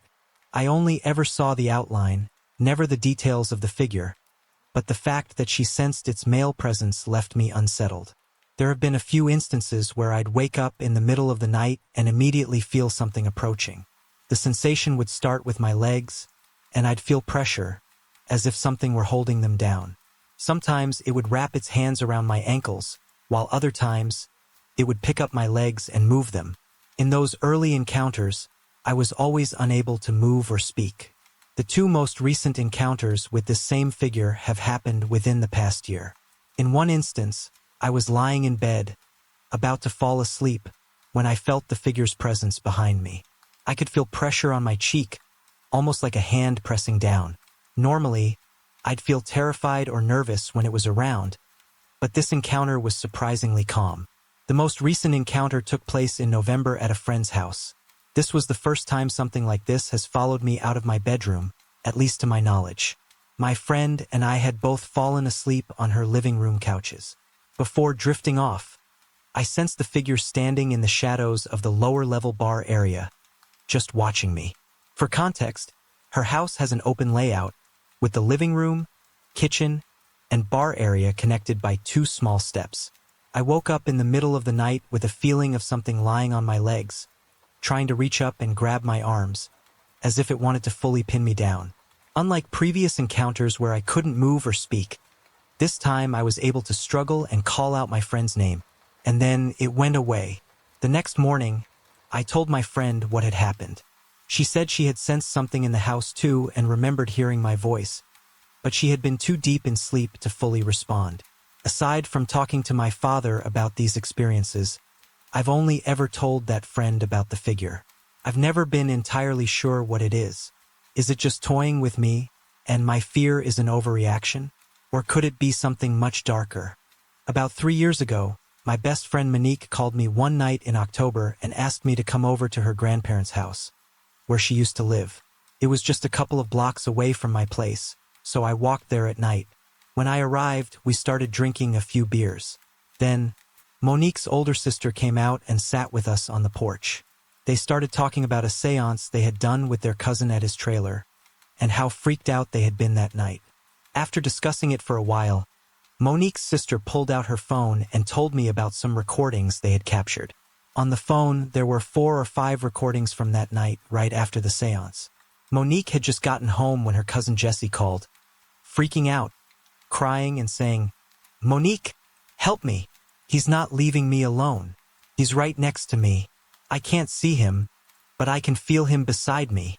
At the same time, Monique was hearing a demonic voice, a deep, growling voice, but only she could hear it, not her cousin.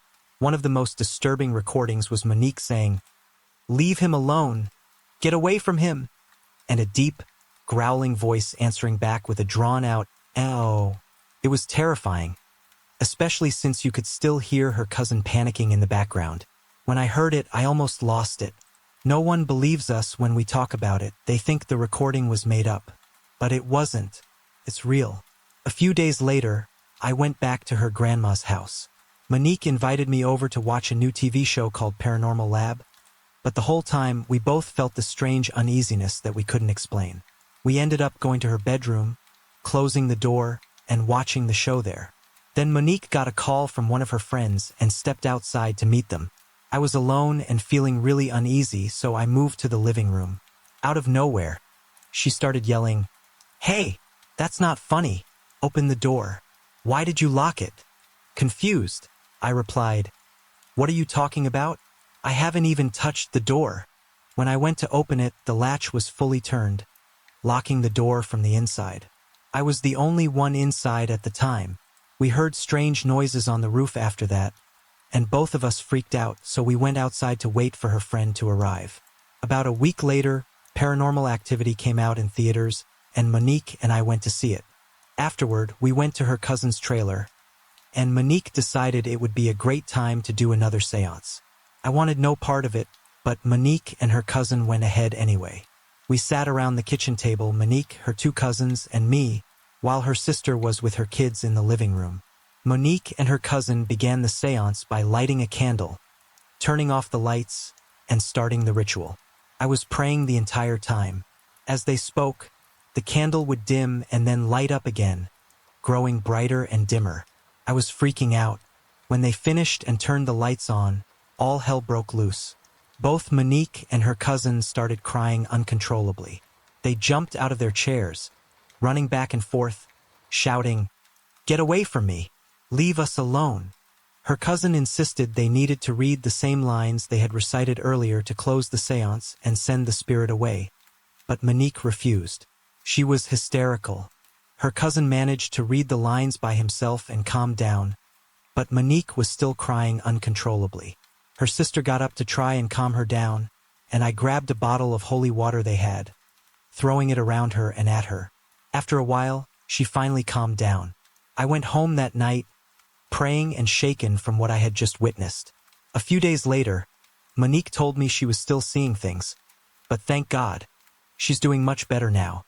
Friday morning, I got a call from my mom at 7 a.m.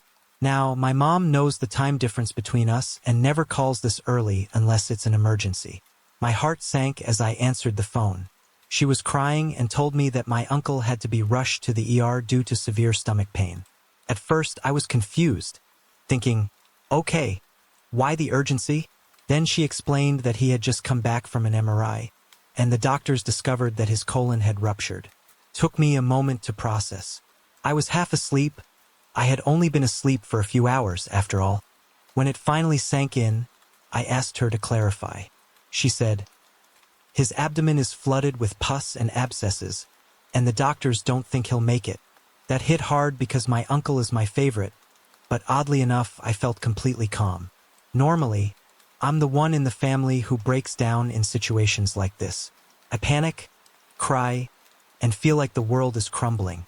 But this time, I felt something else, almost like a comforting hug followed by a gentle smack to the back of my head. And in that moment, I realized why my grandma had been yelling at me. Instead of feeling guilty, I just got this sense of, it's okay. Next time you'll understand. As all of this was happening, I allowed myself to connect more with her, appreciating the moments we shared. I haven't seen her since I was 4, but I could feel her presence now, more than ever. Thankfully, by some grace, my uncle made it through. He just finished his second surgery, and the doctors now believe they can save part, if not half, of his colon. This was such a relief for the whole family. But last night, I had an interesting experience. I spent most of the night sitting at the side of my uncle's bed, with my grandma. He's in Maine, 3,000 miles away, but there we were, talking over him, watching him as he slept. I later found out he didn't sleep well because he kept hearing voices. Probably us. Oops, sorry about that. But our family has never been happier to see someone make it through something this serious. Now, I've told my grandma that while I'm open to talking, it needs to be through thoughts for now.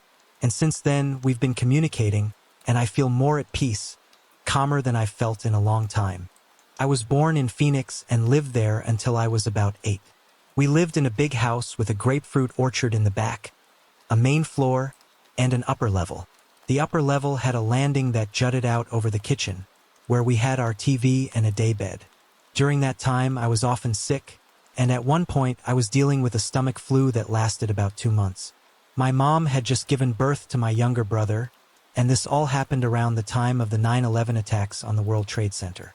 When my mom brought my brother home, we were all nervous about what could happen to a large city like Phoenix if more attacks occurred, and that fear didn't help with what was about to unfold. 2 days after September 11th, I finally got the medication I needed and had to sleep on the daybed until I recovered. The first night passed without incident.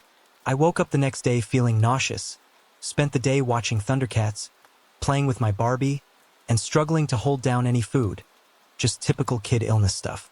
Then nightfall came. Around midnight, my mom went downstairs to get some formula for my brother, who wouldn't stop crying, which was making my flu worse. I heard her put him in his playpen, where he began to calm down, playing with one of his toys. I then heard my mom in the kitchen, opening the fridge and moving things around.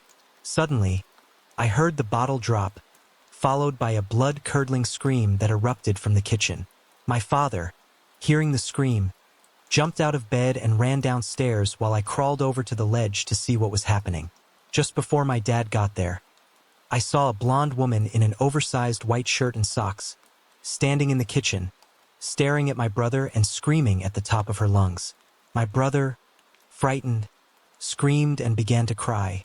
When the woman saw my dad running toward her, she bolted for the screen door, which we always kept locked but slightly open.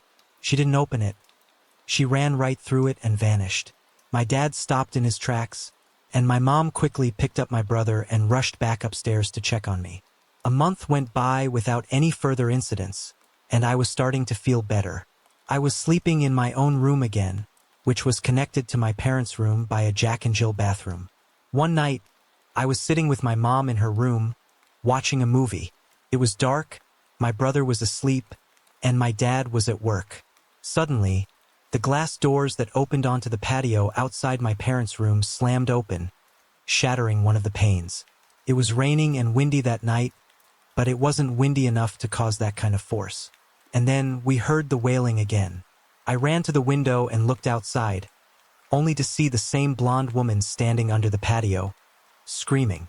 Her eyes were hollow, and her mouth was gaping wide, as if she were going to swallow the entire house.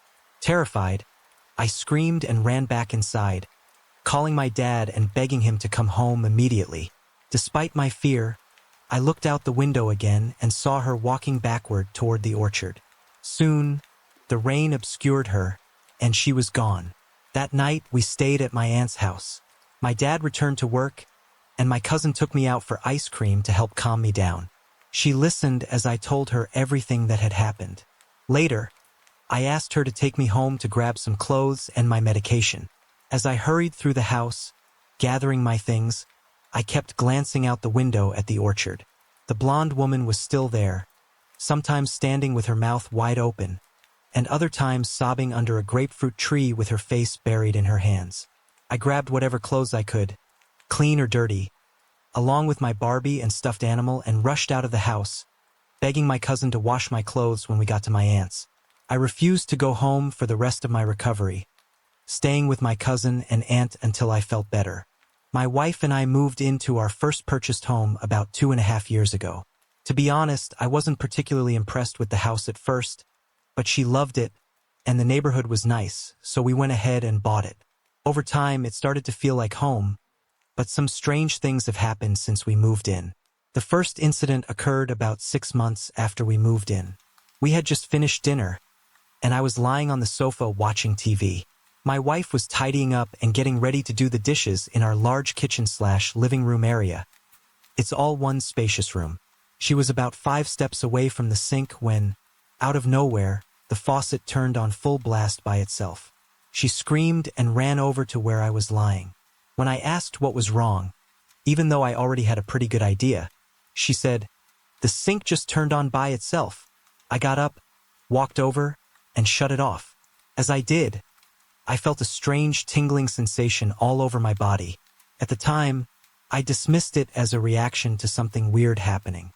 Later, I researched our faucet system and concluded that it was impossible for it to turn on by itself, even with pressure in the pipes. It's the kind of tap that requires you to lift the handle to turn it on. To this day, I'm still not entirely sure how it happened. Other incidents followed. Our electronic picture frame, which displays a slideshow of our photos, has turned itself on mysteriously at least a dozen times. My wife got so freaked out that she unplugged it. We've never seen it turn on, but we often come into the living room to find it happily flipping through the slideshow. Then, just recently, I had a day off work, and when my wife came home, she asked why the garage door was open. I told her I hadn't been in the garage at all that day. We don't even park there. We mainly use it for storage and for my electronics projects. I closed the garage door and set the lock so it couldn't be opened by remote. I've never heard of garage doors opening by themselves, and I was home all day and didn't hear it open. When we first moved in, there was one room in the house that had badly stained carpet and a strange odor. We assumed it had been a messy child's room, but it also had a bit of a junky vibe to it. Shortly after moving in, when we were painting, I found a syringe, needle and all, on top of one of the kitchen cabinets. It seemed like the kind of place someone might hide something they didn't want easily found. The location of that bedroom seems to be the center of some of the disturbances we've experienced. The most significant occurrence happened one night while I was sitting at the kitchen table, facing that bedroom. My wife was out with friends, and I had the house lit up with the TV, lights, and our laptop. I remember feeling a bit guilty for indulging in so many distractions at once, but I didn't stop. Then, something truly unexplainable happened. I felt a presence come from that end of the house, circling around me as I sat at the table. I didn't see anything, but I could feel it. It was like static electricity moving through the air around me. It pulsed on the side where it stopped in front of me. I was almost frozen at the table and finally said, "Okay, I acknowledge your presence. So now what?" It stayed for another minute or so, and just as I felt it starting to dissipate, I heard a loud banging on the window right behind me. I jumped up and opened the blinds, but of course, nothing was there. Now, you might think it could have been someone banging on the window or maybe a tree branch, but that window is in our backyard, which is enclosed by a brick wall. It's in a nook behind a storage shed, so it's not easily accessible. For someone to bang on that window, they would have had to jump over the brick wall, hit the window, and jump back in about 2 seconds. Highly unlikely. Plus, there are no trees or anything that could have caused a repeated banging noise. Coupling that with the sensation I felt moments earlier, I'm calling it paranormal. We had a blessing ceremony when we first moved in, and we treated it with the utmost respect. Nothing scary has happened per se, but the window incident rattled me a bit. I remember thinking, this thing is toying with me. That probably disturbed me more than anything else. It felt like it was picking on me that night. Incidentally, that window is right next to the kitchen sink that turned on by itself. I've done some research on the house and haven't found anything unusual in its history. The house was only about 3 years old when we bought it, and a family or a couple lived there for about a year before we moved in. The house sat vacant for about a year and a half before we purchased it. I'm not sure if anyone died here, but I wonder if someone had an overdose while squatting in the house during the vacancy. I haven't found any evidence yet, though. Oh, and one more odd thing. The storage shed near the window has Luis spray painted on the roof in white cursive with a heart for the dot on the eye. I don't know who Luis is. There's no record of anyone by that name living here. I'm puzzled but curious. I'm not afraid of the house, and these incidents are random and isolated enough that they don't happen often. I'm almost positive that if something is here, it's peaceful. We recently got a small dog, and he occasionally barks randomly, mostly at night through the Arcadia door, and he's hesitant to enter certain areas of the house. That's all I can think of for now. It feels good to write this down and document these events. I'd love to hear what you all think. Feel free to ask questions. It might help jog my memory or provide more details. I live on the reservation, and strange things happen out here, especially since we live in the middle of nowhere. I have a lot of skinwalker stories, but this one happened just last night, and it was terrifying. My parents went to my grandma's bingo game, so it was just me and my two brothers, Hayden, my little brother, and Wyatt, who's the same age as me, home alone. We wanted to pull an all-nighter, like most teens do with their Monster energy drinks, but even with 2 cans each, we got tired. It was around 2:30 a.m. when Hayden got into his pajamas, brushed his teeth, and was ready for bed. I tucked him in at 2:53. Afterward, Wyatt and I decided to watch The Lion King, a movie we hadn't seen in a long time. We finished watching it, turned off the TV and the lamp, and decided to camp out in the living room. Just as we were about to go to bed, the clock struck 3 a.m. I jokingly told Wyatt, we almost made it to an all-nighter. Then, suddenly, someone knocked on the door. A few minutes later, there was another knock, but this time on the window. I thought to myself, oh great, that monster is really messing with me. I put on my earphones, trying to ignore it, but then someone whistled outside. I pulled out my earphones and said, Wyatt, stop, you're scaring me. He woke up and replied, what? I'm not doing anything. That's when we heard a loud bang on the door, like something or someone was desperately trying to come in. Wyatt, being the curious one, got up and walked toward the door. He was just a step away from opening it when I grabbed his shirt and said, are you insane? We can't open the door. He paused and said, well, I'm going to look out the window. He did, but he didn't see anyone. We have a security light by the door and 2 blue heelers, dogs, that always bark when they hear something. After that loud bang, the dogs started barking like crazy. Wyatt and I were getting really scared. The thing outside kept whistling, and something kept banging on the door. Wyatt grabbed my iPod and started recording the sounds. Meanwhile, Hayden, who had woken up by now, went to look out the window. He saw something like a tall, skinny shadow just standing there, staring at him for about a minute or two. Then suddenly it ran away, terrified him. He quickly shut the curtains and ran over to me. We were all in shock, but when the clock struck 4 a.m., all the noises suddenly stopped. It was eerie, but we felt a sense of relief. We turned on every light in the house, even the bathroom lights. About half an hour later, our parents came home. They saw us still awake and asked, oh, you guys are still up? We looked at each other and said, we're not going to sleep. When they asked why, we told them the whole story and played the recording for them. My dad listened and said, skinwalkers, those were definitely skinwalkers. The whistles you heard, they make those sounds using animal bones. Hearing that made it all even creepier. In the morning, we showed our parents and a medicine man where the skinwalkers had been knocking on the door and window. They found bones and footprints outside. The medicine man told us Hayden was lucky he didn't get witchcraft. When skinwalkers use witchcraft, they wish bad things upon you. I'm so glad Wyatt didn't open the door. It was another typical night working the graveyard shift, and I had gotten used to the little noises and weird taps that happened throughout the night. But one particular night really got to me, and I started wondering if working these late shifts was giving me anxiety.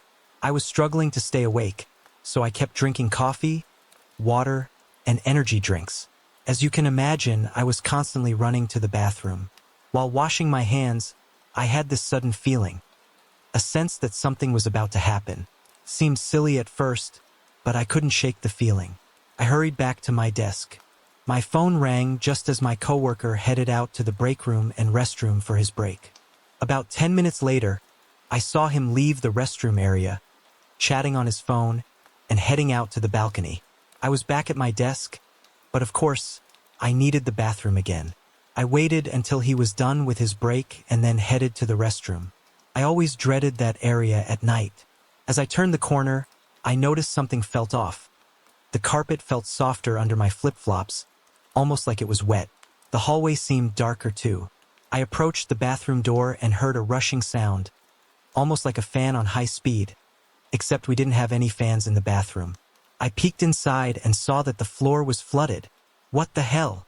I muttered to myself, shocked.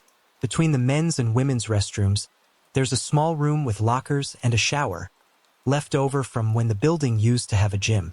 I stood there for a moment, unsure of what to do, but I knew I had to check it out. The sound was coming from the shower area. I opened the door, turned on the light, and saw that the shower head was turned outward, blasting hot water all over the floor.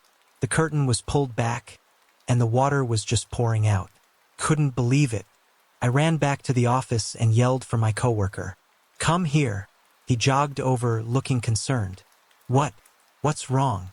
I pointed to the floor and led him into the women's restroom. His mouth dropped open, and he started laughing. "Did you take a shower or something?" he joked. "No," I told him, insisting I'd been in there just a little while ago and everything was fine. There was no water, no noise, nothing. We checked the men's restroom and saw the water had flooded that side too. "We need to call the boss," my coworker said, "or they'll think we were goofing off." I kept repeating, "But I was just in here. What the hell happened?" We went back to the shower. The water was still blasting, and the lever to turn it off was one of those long, firm ones that you really have to push hard to turn. Whoever or whatever turned it on had to have pushed it down forcefully. I asked my coworker, "You're not messing with me, right? You didn't turn this on to scare me?" He kept insisting he hadn't. We searched the entire building, checked the parking lot, and made sure no one else was around. The janitor's closet, which was usually open, was locked tight that night. We found some wet floor signs and used old towels to soak up the water as best as we could. Then we went back to our desks, puzzled. During my last break, I walked around the building in the dark, talking out loud. "Hello? Did you turn on the shower? That was pretty impressive," I joked, trying to lighten the mood. I didn't hear anything back, but for some reason, I felt a weird sense of amusement. I'd always felt like there was a female presence in the building, a shadow figure around 5 feet 5 inches. It felt like she was just bored and playing around, though that might sound strange. By 4 a.m., some of the morning shift workers were starting to arrive. We didn't say a word to anyone and quietly went back to our desks as calls started coming in. At 6 a.m., when my shift ended, the janitor came in. He noticed the wet floor and looked confused, walking around and inspecting the area. I wanted to tell him what happened, but I knew he wasn't the type to believe in paranormal stuff. Later, I heard he called a plumber to check for leaks in the pipes, but we knew it wasn't a plumbing issue. We only told a couple of our fellow night shift coworkers about what really happened. It was definitely the most interesting night at work, that's for sure. My grandmother's house stands in Baldwin Park, California.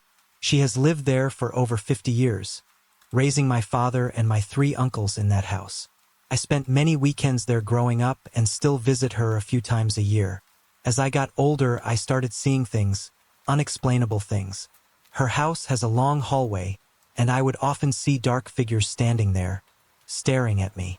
The sight of them terrified me, and I'd run to tell my grandmother. She'd always laugh it off, saying I was just seeing things or that those scary movies I watched were messing with my mind. One night, my grandmother and I were watching TV in the living room.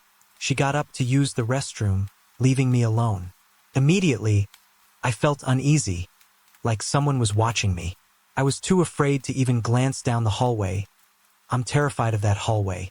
I tried to focus on the TV, but the feeling grew stronger. Then, out of nowhere, I heard deep breathing right in my ear. It was so clear, I could feel the breath on the back of my neck. I jumped up, but there was nothing there. I remember screaming for my grandmother.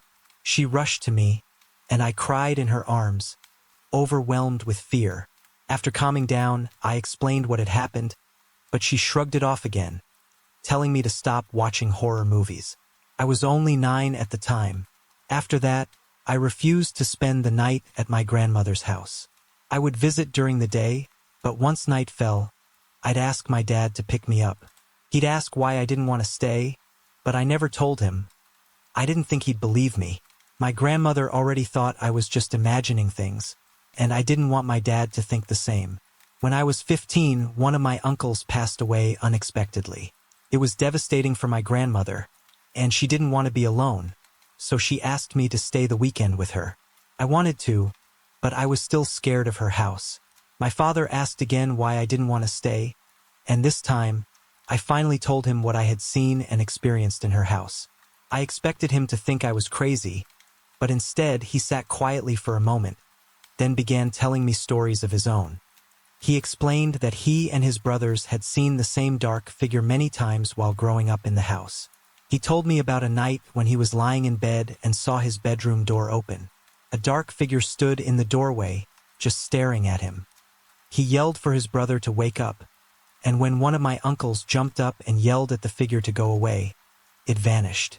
My dad said this happened often. I told him I had tried to tell my grandmother, but she didn't believe me. My dad said that she was stubborn and didn't want to believe her house was haunted, even though she had experienced the same thing. He shared a story from when he was a teenager. He and his brothers were in the living room when they suddenly heard a loud scream coming from their mother's room. All four of them ran to see what was wrong. There, in the hallway, was the same huge black figure standing in the doorway to my grandmother's room. As soon as it saw them, it ran to the end of the hallway, where there was a back door leading to the yard. My dad and uncles chased after it, but the figure disappeared out the back door. My father said he didn't think it was an evil spirit, as it never harmed anyone. He believed it was just a lost soul wandering around the house. That night, I stayed over, and nothing happened. Slowly, I started staying the night more often. I still felt like I was being watched every time I was there, but I tried to ignore it. Occasionally, I'd catch glimpses of the dark figure out of the corner of my eye, but I forced myself to pretend I didn't see it. I reminded myself that it was just a lost soul, and it wouldn't hurt me, and it never did. I'm 26 now and try to visit my grandmother as often as I can. I live in Arizona now, so I don't get to see her as much as I'd like. But when I do, I don't stay the night. I have 2 kids, and I don't want them to go through what I did. Back in 2007, I moved into a house in Gilbert, Arizona. After living there for a while, I felt the urge to visit the cemetery and put flowers on my aunt's grave. That's when everything changed. Something followed me home from the cemetery. I've dealt with the paranormal my entire life, and I've always had a sense for when spirits were nearby. At the time, I was living with my girlfriend, Whitney, and my best friend, David, who occupied the second bedroom. The day I visited the cemetery was the day the activity in my house began. It started small. Footsteps could be heard downstairs, seemingly coming from David's room. We both heard them at the same time and had the same thought. Something strange was happening. Over time, Whitney began noticing odd noises and uneasy feelings in the house too. One morning, she called me at 5:30 a.m., scared because she heard someone walking outside the bedroom door.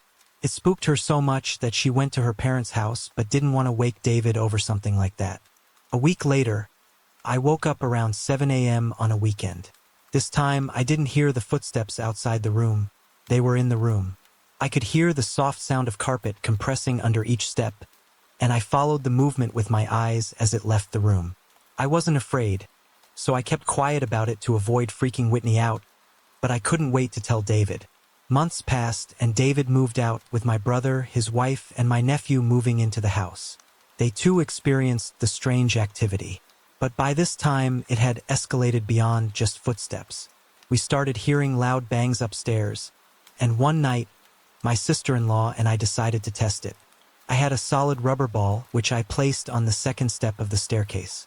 It was about 7 inches from the edge. I told the entity, "If you're here, move the ball." Then we went outside for a smoke, and after a while, we forgot about the whole experiment.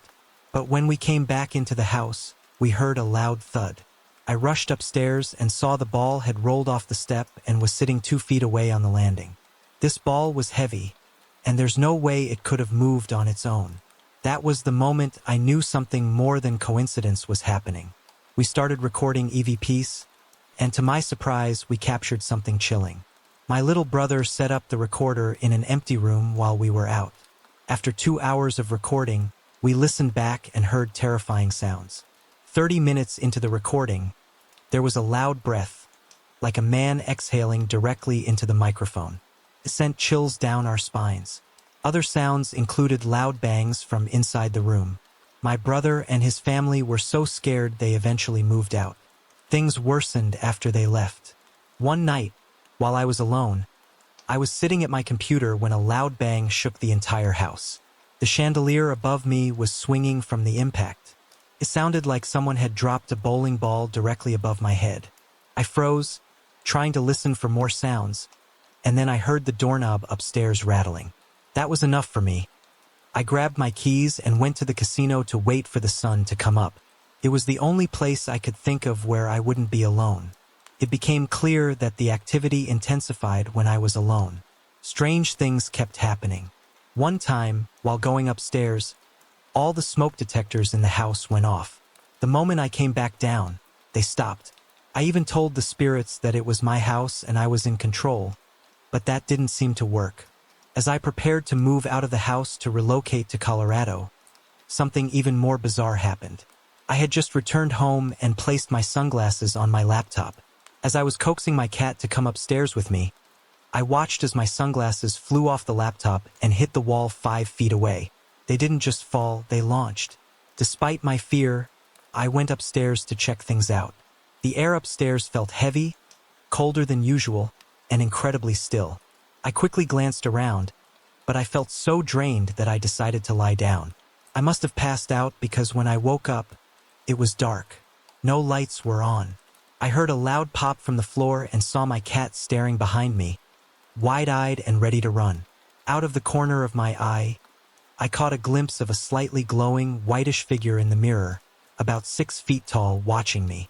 It disappeared quickly, and then I felt a sharp, electrifying surge of energy shoot through me, causing my body to arch and tense up.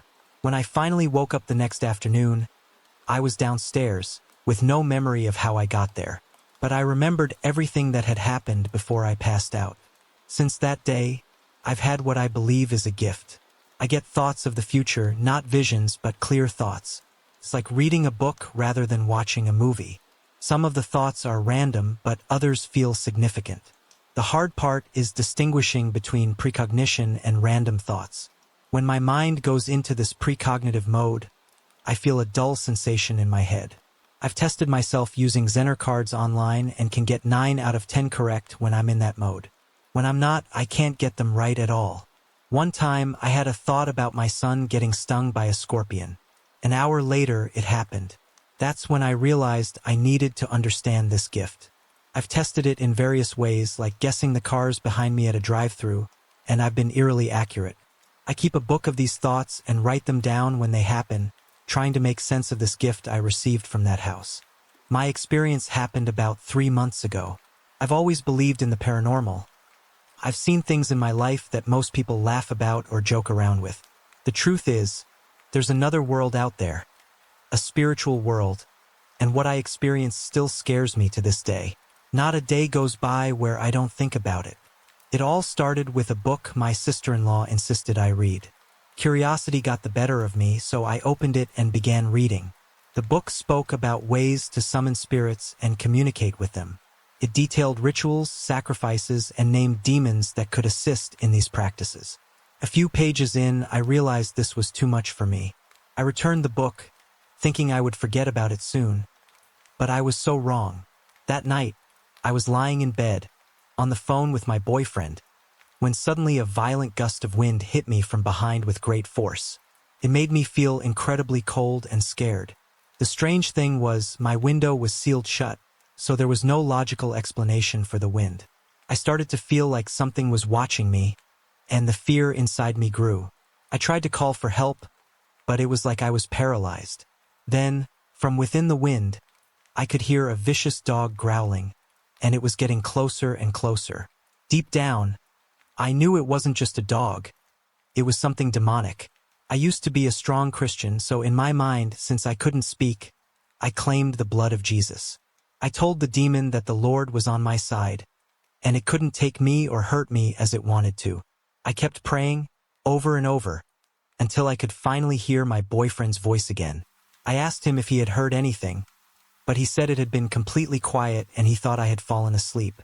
But I knew what I had just experienced was real. No sound had come from me, even though I was screaming for help in my mind. I didn't sleep at all that night, and I knew I had opened some kind of door by reading that book. The days that followed only confirmed it. A few days later, I went on a camping trip with my boyfriend's family. I was relieved to get out of my room, thinking that maybe things would calm down, and I'd finally have some peace. But I was wrong again. Every night on that trip, the presence returned. It would sit at the foot of my bunk bed, growling. Each night, I fought to make it go away. No one else heard or saw anything, even though I was never alone. It was like it was only happening to me. As strange as it sounds, I felt like I knew this demon even before all of this started happening. I had seen it in dreams, and reading that book seemed to give it more power. Now it was coming after me, and I didn't know why. When I returned home from the trip, I called my sister and asked her to come over and pray for me. We decided to sneak the book from my sister-in-law's room and burn it while we prayed for protection. I'll never forget that day. As we began to pray, a strong wind tried to blow away the pages of the book we were tearing out. It took hours before the pages were fully consumed by the fire. When it was done, I saw the demon run through my window, and a huge sense of relief washed over me. Afterward, my sister and I talked about what we had just experienced. She described the demon as looking like a dog standing on two legs, taller than both of us, with red eyes and pointy ears. I had seen this demon before, but never so close. I was glad it was finally over and that I could sleep again. Since that day, my sister-in-law hasn't spoken to me. She's gone out of her way to make sure I'm miserable, and I know why. It's because she shared this demon with me for a brief time and I angered it. I only hope that one day she turns to God. My experience was quite puzzling. I know it was paranormal, but I'm still not sure exactly what it was. Let me tell you what happened that evening, as I remember it with my family. Growing up, my family was close-knit. My aunts, uncles, and parents all lived on the family plot, a cluster of homes near each other, surrounded by livestock, sheep, horses, and some cows. We often had family cookouts on Sunday evenings, taking turns hosting. It was a chance to eat well and spend time together. We grilled meat, made side dishes, and of course, fry bread. One evening, it was our turn to host. I remember it being around 9 p.m. on a hot summer night. In northeast Arizona, on the Navajo reservation, the sun doesn't set until after 9 p.m. in the summer, so there was still a faint glow from the sun behind the ridge about 30 miles away. I was sitting with my cousin and brothers, Alex and Jason, talking and laughing about something. I was facing the sheep corral, which was about 600 to 800 feet south of our house. The corral was made of tall wood posts, about 8 feet high, though 2.5 feet were buried underground, so only about 5 feet of the posts were visible. The gate was metal, welded into a square with bars in the middle, and covered with metal sheets, something common on the Navajo reservation, often used for hay barns, animal shades, and sheds.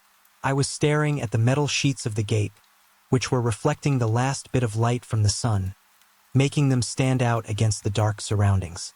As I was sitting there, spacing out and looking at the gate, I suddenly saw something walk in front of it. I sat up straight, blinking and squinting, trying to make out what it was. It looked like a man, standing there in front of the gate. I couldn't tell if it was facing toward or away from me, but it was standing still. I knew we were sitting in the dark, and we hadn't been making much noise, so I doubted it could hear us. Without thinking, I stood up and yelled, "Look!" My uncle suggested it might be someone trying to steal or harm the sheep, which belonged to my aunt and her husband. So I got up to go investigate, but my dad stopped me. He and my uncles, along with my cousins, joined me, and we all began walking slowly toward the corral. There's a wash between my house and the corral, and from there we could see the figure more clearly. It definitely looked like a person standing in front of the gate. My dad whispered to my uncles to split up, sending them to the left while we went right, and told us boys to approach straight on. As we moved in, the figure started running. Jason and I were closest, and we could see it clearly as we chased after it. It had the shape of a man, but as it ran, it sounded like horse hooves hitting the ground, not shoes on sand. We ran full speed, getting close to grabbing it, but just as we were about to catch it, it vanished, gone just like that. By then, everyone had caught up, asking, "What happened? Where did it go?" It had a foul smell, like a dead cow or horse, the kind of stench you notice when driving past roadkill. We were confused. None of us could explain what we had just seen or chased. It looked like a man, but the sound it made while running and the way it disappeared made no sense. We retraced our steps with my uncle's flashlight, looking for footprints. We found nothing but our own, and near the corral, we only saw sheep and dog prints. It was strange. 7 of us had chased this thing, but there was no trace of it. I don't know if it was a ghost, a skinwalker, or something else entirely. All I know is that it was something that none of us could explain. One night, my sister, my friend, and I were feeling rebellious, so we decided to make a homemade Ouija board and try to communicate with the dead. We turned off the lights, lit a few candles, and used a metal ring, a Sharpie, and a whiteboard. We asked, "Is there anyone here with us?" No movement. We asked the same question again a minute later, and then again a third time. That's when it slowly started moving to yes. We freaked out, slid it to goodbye, flipped the board over, turned on the lights, and blew out the candles. Nothing major had happened, but we were scared. We shredded the board that night and threw it away. Around this time, my sister's boyfriend told her how dangerous playing with a Ouija board could be, based on his own experience. He was mad at her for trying it. A few weeks later, strange things started happening. My sister began hearing noises in her room, which was where we had played with the Ouija board. She claimed she saw a tall shadow watching her while she slept. She said it was so dark that it stood out even in her pitch-black room. It would be by her bed when she woke up in the night, so tall it touched the ceiling and hunched over in a strange shape. Her boyfriend also mentioned that while they were together, she went into this weird, stiff state. She didn't move or speak, just stared at him. My sister didn't remember any of it, but she said she had seen the same shadow in the doorway of his bedroom before it happened. To make things even stranger, my sister had a dream where everyone was screaming, "They're coming! They're coming! Ornias is going to get all of you." The next day, she looked up the name Ornias and found that it was the name of a harassing demon mentioned in the Bible. I was so freaked out that I contacted someone I found on a website about the paranormal, and this is the email exchange we had. From me. Okay, about 2 weeks ago, my friend, sister, and I made a Ouija board. We lit candles, turned off the lights, and did a prayer before we started. We asked if anyone was there. Nothing happened, so we asked again, and it slowly moved to yes. We got scared, slid it to goodbye, and flipped the board over. Later that night, we shredded the board and threw it away, but strange things have been happening since. My sister's boyfriend says she went into a trance for about 30 minutes. She wouldn't speak or move, and she doesn't remember anything. That same day, she saw a shadow figure in the doorway, at least 7 feet tall and hunched over. For almost a week, she's been seeing the same shadow in her room every night. She's really creeped out. She also had a dream where someone was yelling, "They're coming! Ornias and Noel are coming for everyone." The next day, she found out Ornias is a harassing demon. What should we do? Thanks, Erica, AZ. Her reply, "Hi Erica. First, let me say, yipes and holy crap.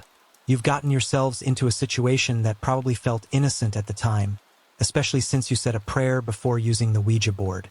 But as you've now seen, there are serious risks even when dabbling a little.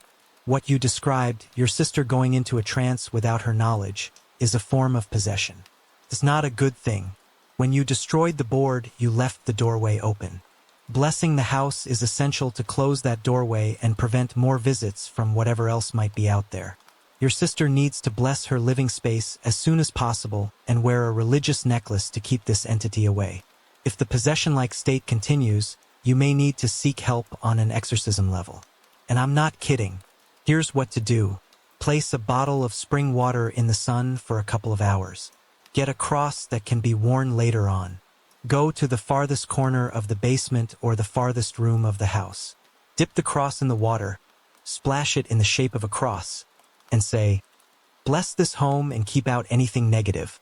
In Jesus' name." Do this in each corner, along the walls, and over the windows. Do the door to the room last, so whatever is in there has a way to leave. Do this on every floor, and have your sister wear the cross for a couple of weeks. If she lives somewhere else, she needs to do this to her own space. Don't worry, you're not alone in this. Jesus doesn't let anyone down. If the problem persists, seek the help of a priest. Stay strong. Heidi. After reading this, I was freaked out. I begged my mom to help me bless the house, but she said I was overreacting. A few months later, I began to wonder if my sister had made it all up. One night, it was too hot in my room, so I decided to sleep in the living room. When I woke up, I saw something darker than the rest of the room. It wasn't a defined shape, but something was definitely there. I was so scared, I turned around and buried my face into the couch. Since then, I haven't experienced much. Just small things here and there, but nothing serious. Childhood house. This story continues from my previous one. After the incident where 3 entities tried to take my sister away, we started sharing a room. This room became our safe space, as I refused to sleep in the other room. Her crib was against the north wall, opposite the entrance door on the south wall, while my bed was on the west wall. My bed ran north to south, with the foot of my bed next to a large wall closet with wooden doors. It was in this room that I had my first encounter with a demon. One night, while I was asleep, I woke up to the sound of static playing from the closet. I was only 6 years old at the time. I looked over at my sister, who was sound asleep in her crib. The static was soft at first, but it gradually grew louder. Fear gripped me, and I was too afraid to open the closet doors. Instead, I ran across the house to wake my dad. In our house, walking anywhere at night felt like moving through a crowded place where everyone was staring at you, making you feel unwelcome. I hated walking around in that house, especially at night. When I woke my dad and he came to check the closet, he also heard the static. The noise was coming from a toy microphone machine I had. The problem was that toy didn't have any radio capabilities, and there were no batteries in it. My dad took the toy out of the room, and I never saw it again. The next day, I was in the closet looking for something to play with when I heard a loud bang from the top shelf. Boxes suddenly cascaded down, hitting me in the face and giving me a black eye. There was no logical reason for them to fall. The shelf was at least 3.5 feet wide, and the boxes were only 2 feet wide, placed all the way against the wall. My parents took those boxes out and stored them in the attic. A few days later, I returned to the closet, and again, there was a loud bang. This time, books fell on me, giving me another black eye. I was a little girl walking around with 2 black eyes, and finally, my parents removed everything from the closet shelves. One night, while I was asleep, I had a nightmare. In the dream, a soft pink glow came from the back of my closet, and a demon appeared. He told me I had to do what he said or he would hurt me. His first demand was that I kill my kitty. I refused.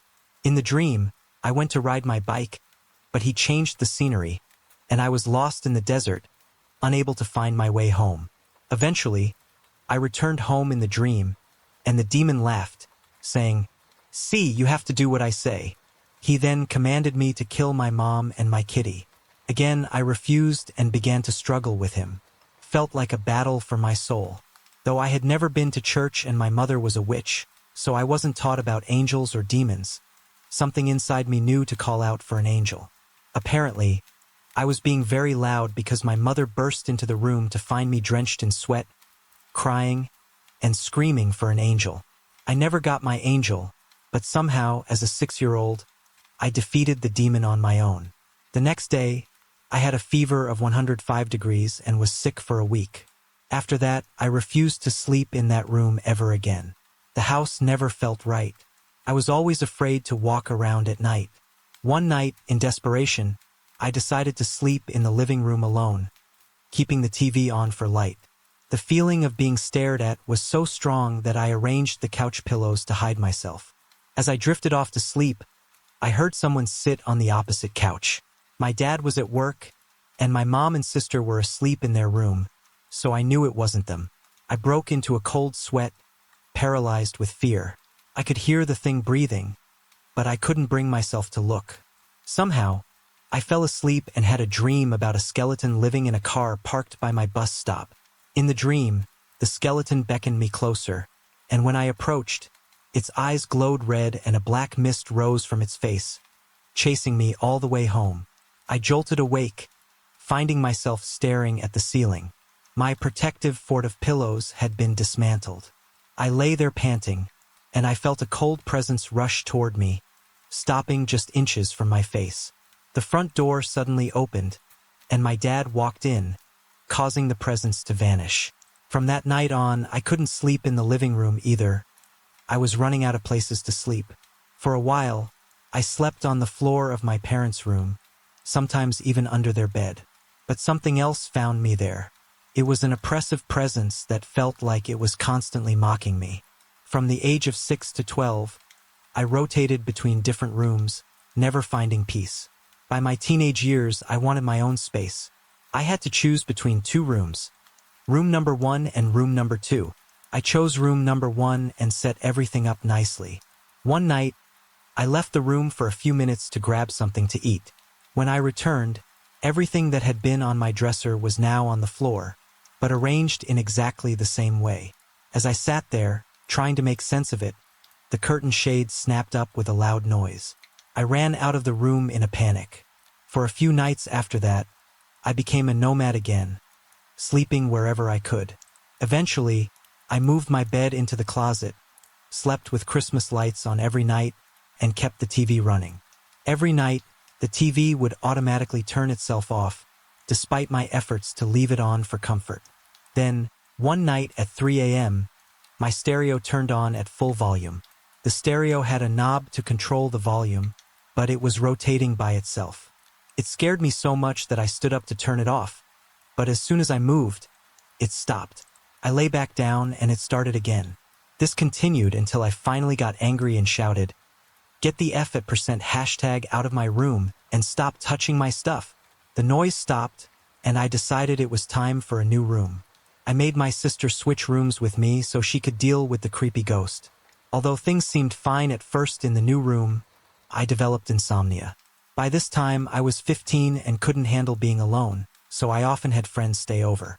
My insomnia got so bad that I started taking Excedrin PM every night, but even with 6 pills, I was too scared to sleep.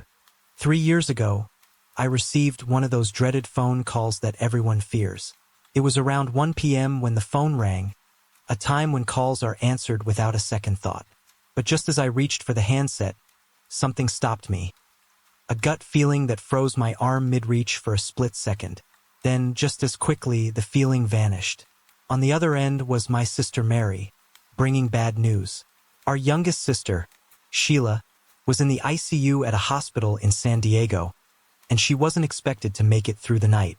Sheila had been checked in days earlier, but no one in the family had been informed until that morning. She was on life support, barely hanging on. Sheila had struggled with alcoholism for years, burning bridges along the way. I think she had given up, trying to fade away quietly without drama, without answering any painful questions, and without hearing lectures from people who had long stopped picking up her calls. The only 2 sisters she stayed in touch with were now on the phone, 500 miles apart, making promises to be there before she was gone. As soon as Mary and I hung up, the phone rang again. It was my oldest daughter, Angie, calling from work. She teaches high school English and never calls during school hours, but she was on her lunch break and wanted to check in. I told her the situation, and without hesitation, she offered to drive. I accepted, and we quickly made plans. When something like this happens, everything seems to move on autopilot. I grabbed my youngest daughter, Claire, as she came in and tossed her an overnight bag to pack. I called my husband, who would stay behind to take care of the animals and business. By 6 p.m., we were on the road, Angie driving, her partner Ruth in the front seat, and Claire and me in the back. Now, Angie is a stickler for rules.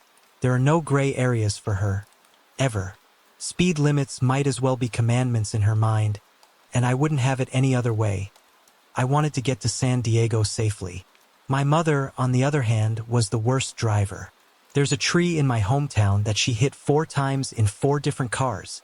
We headed south from Tucson to San Diego, switching from Interstate 10 to 8, only stopping for gas. We'd stretch our legs, use the restroom, and keep going. At one stop, I was washing my hands in the rest stop bathroom when I looked up into the mirror and froze. Staring back at me was Sheila. I had her wavy, long hair, mine is straight, and her sharp, pointy chin. I stood there, shocked. Angie walked in, saw me, and said, "Mom, you look just like Aunt Sheila."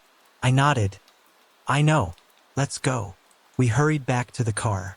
Not long after, we hit a slowdown. Someone had tried to make a U-turn on the interstate, and their truck had lost a load of sheetrock. No one was hurt, but it added another 45 minutes to our already tense journey. By the time we got back up to speed, it was after 11 p.m. We had been listening to Angie and Ruth's CDs, but when they started discussing what to play next, I begged for the radio. They relented. Searching for a station in the middle of the desert at night meant we had few options, but we found an oldies station broadcasting from San Diego. After the commercials, the DJ came on and said, "And now, folks, here's the #1 song from way back in 1962. Before the song started, Angie said softly, "It's Aunt Sheila," and then "Sweet Little Sheila" by Tommy Rowe began to play. I looked at the dashboard clock. It was midnight. Claire whispered, "Mom." Tears filled our eyes as we listened. Angie pulled the car over, and we all stepped out to look up at the sky. The stars seemed closer and brighter than ever that night. A few minutes later, Angie's phone rang. She answered, listened quietly, and then said, "Yes, we already know." She hung up. Sheila passed at 11:41 p.m. on September 7th, 2007. Rest in peace, my sweet little Sheila. Rest in peace. For the past couple of months, something has been in my home, causing my family and me a great deal of stress. At first, I thought it was just sleep paralysis, a medical condition caused by stress or lack of sleep, but then things escalated. The entity was unknown to me, only appearing while I slept and causing the typical paralysis. However, I didn't associate it with anything paranormal until one night when my husband and I both experienced sleep paralysis at the exact same time. That's when I knew something was wrong. I eventually figured out that the entity was a polymorph. A polymorph is an energetic being capable of hiding itself by altering the energy it gives off, making detection difficult and allowing it to conceal its true nature. Anything that hides itself like this typically doesn't have good intentions. I'm still uncertain of what it wanted, but it seemed to be searching for something connected to me or my family, possibly tied to a past life or something else entirely. I may never know. It first attacked me one night while I was sleeping, causing terrifying dreams. When I suddenly snapped awake, I saw a flash of light in the corner of the room and felt an oppressive, overwhelming energy. I couldn't see it, but I knew it was there, sitting in the corner, staring at me. For some reason, the only thing I said was, "You bastard! You're lucky I don't have my camera." I have no idea why I said that, but I was furious. Over the next couple of weeks, the house felt heavy. My cats were acting strange, walking low to the ground, and my dogs barked for no reason. Then, just as suddenly as it had started, the activity stopped. But I knew the entity hadn't left. It was just hiding. Then, everything came crashing down. At 3 a.m. on Sunday, February 6th, I was in the kitchen baking brownies while my husband was in the living room watching TV. The house was noisy, with the electric mixer whirring away in a metal bowl, when suddenly, we both heard a loud, sharp noise. A mix between a growl and a scream, coming from the dining area. My husband joked, "Did you just kill a dinosaur?" I told him it must have been the TV. He replied that it wasn't possible. He had paused the show so I wouldn't miss anything. He assumed I had hit the metal bowl in some strange way, but I hadn't. The animals were nowhere near the dining room, and nothing had fallen or moved to explain such a noise. I shrugged it off, thinking it was strange but unimportant. We went to bed at 6 a.m. That night, I had a bizarre dream. A woman handed me a dead baby and told me to embalm it for a funeral. I'm an accountant, so this has nothing to do with my life. The baby was a little girl, about 9 months old, but it turned into a glass doll before I could begin embalming. Then the woman handed me another baby, smaller this time, which turned into a glass cat doll. When I set the cat doll down, it turned into a real cat, a large one with black and gray fur and glowing red eyes. Now, I love cats, but this one terrified me. I tried to throw it outside, and although I succeeded, I noticed 3 of my other cats outside with it. The demon cat smirked at me, knowing I would try to save my pets. I opened the door to let them back in, and the demon cat slipped through, too. I ran into my bedroom, but the demon cat broke through the bottom half of my door. It walked toward me, speaking in a deep, growling voice. I can't remember what it said, but I wish I could. Just as the demon cat approached me, my dog Loki appeared out of nowhere and attacked it, tearing out its stomach. As he ripped at the demon, it transformed into a skinny, black, hairless, 4-legged beast with razor-sharp teeth. The stench was overwhelming. Loki had killed it, and it lay there, lifeless, oozing a disgusting smell. I woke up in a puddle of sweat, hearing Loki barking and growling outside my window. The oppressive energy still filled the room. I yelled out, "If you don't get the F-sharp $% out of my house, I will make you regret your very existence." I fell back asleep somehow, and the next thing I remember is my husband shaking me awake around 2 p.m.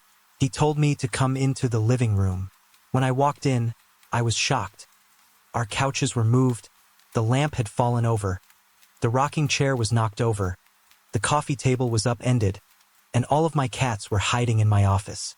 Loki, who normally stays in the backyard, was standing at the front entrance, growling at thin air. Somehow, Ajax, our other dog, had ended up in the front yard. There's no way he could have gotten there without Loki escaping too, and Loki is aggressive towards strangers, so no one could have let Ajax out without getting hurt. Poor Ajax was shaking, absolutely terrified. After that night, the house felt much lighter and more comfortable. I believe the polymorph left, but I don't think it has left my yard. I'm worried it may try to come back inside, but for now, I'm doing everything I can to make it uncomfortable so it moves on. If it does manage to return and I can't get rid of it, I'll consider asking one of my demon allies for help. I really don't want to inconvenience him, but if he's my last resort, I'll have no choice. This past weekend, something happened that freaked me out completely. I was really glad I was with friends, but it was definitely one of the weirdest experiences of my life. On the morning of February 11th, 2011, I attended school. It was a half day, and one of my friends kept asking if I was going to the basketball game that evening. I wasn't sure, but I eventually told her I'd probably go. After school, my friends kept bugging me to join them, so I finally agreed. Around 6 p.m., I left home with some friends and headed to the game. We had a good time, but we got bored and ended up leaving around 8:30 p.m. There were 4 of us with 2 cars. After the game, we decided to head over to Canyon de Chelly. We parked our cars facing each other, got out, and wandered around the parking lot. My friends joked about hiking down into the canyon, but I quickly told them I wasn't going to do that and they'd better not leave me alone. I was the only girl there with 3 boys, and I wasn't up for any canyon adventures. They eventually admitted they were kidding. Around 9 p.m., we started playing some sort of game, though I don't remember what it was called. It was fun, but the fun didn't last long. Suddenly, I heard one of my friends yell, "Get back to the car! Let's go! Hurry up!" At the same time, I heard my other friends running, so I bolted toward one of the cars as fast as I could. 2 of my friends jumped into one car and sped off before I even had a chance to ask what was going on. My other friend waited for me, and as soon as I got into the car, he locked the doors and took off in a hurry. As we were driving away, we both heard a loud bang on the back of the car. We didn't dare look back. I asked my friend what had happened, but all he said was that he saw a dark figure staring at him. We drove straight to the nearest gas station in town, where we met up with our other friends. We all got out, and I started asking what had just happened. When we looked at the back of the car I had been in, we saw it was dented, with what looked like a handprint. After that, we decided to go back to the canyon to check if someone had needed help or if it was something else. It was 9:54 p.m. when we headed back. this time in just one car and with flashlights in hand. When we arrived, there was a Jeep parked there, and a man, maybe in his 30s, was sitting on the hood of the Jeep, smoking a cigarette. We approached him, and one of my friends asked, "How long have you been here, sir?" The man looked at us and replied, "I just got here not too long ago. Maybe about 10 minutes. Why?" We told him what had happened, and he seemed genuinely surprised. He said he hadn't seen anyone and went back to smoking. We were just as surprised and, feeling tired, decided to leave. As we were driving away, we all looked back, only to see that both the man and his Jeep had completely disappeared. That's when I really started to freak out. We tried to reassure each other, telling ourselves not to think too much about it, but I haven't been able to get it off my mind since. This story is true, just as real as you sitting at your computer reading it right now.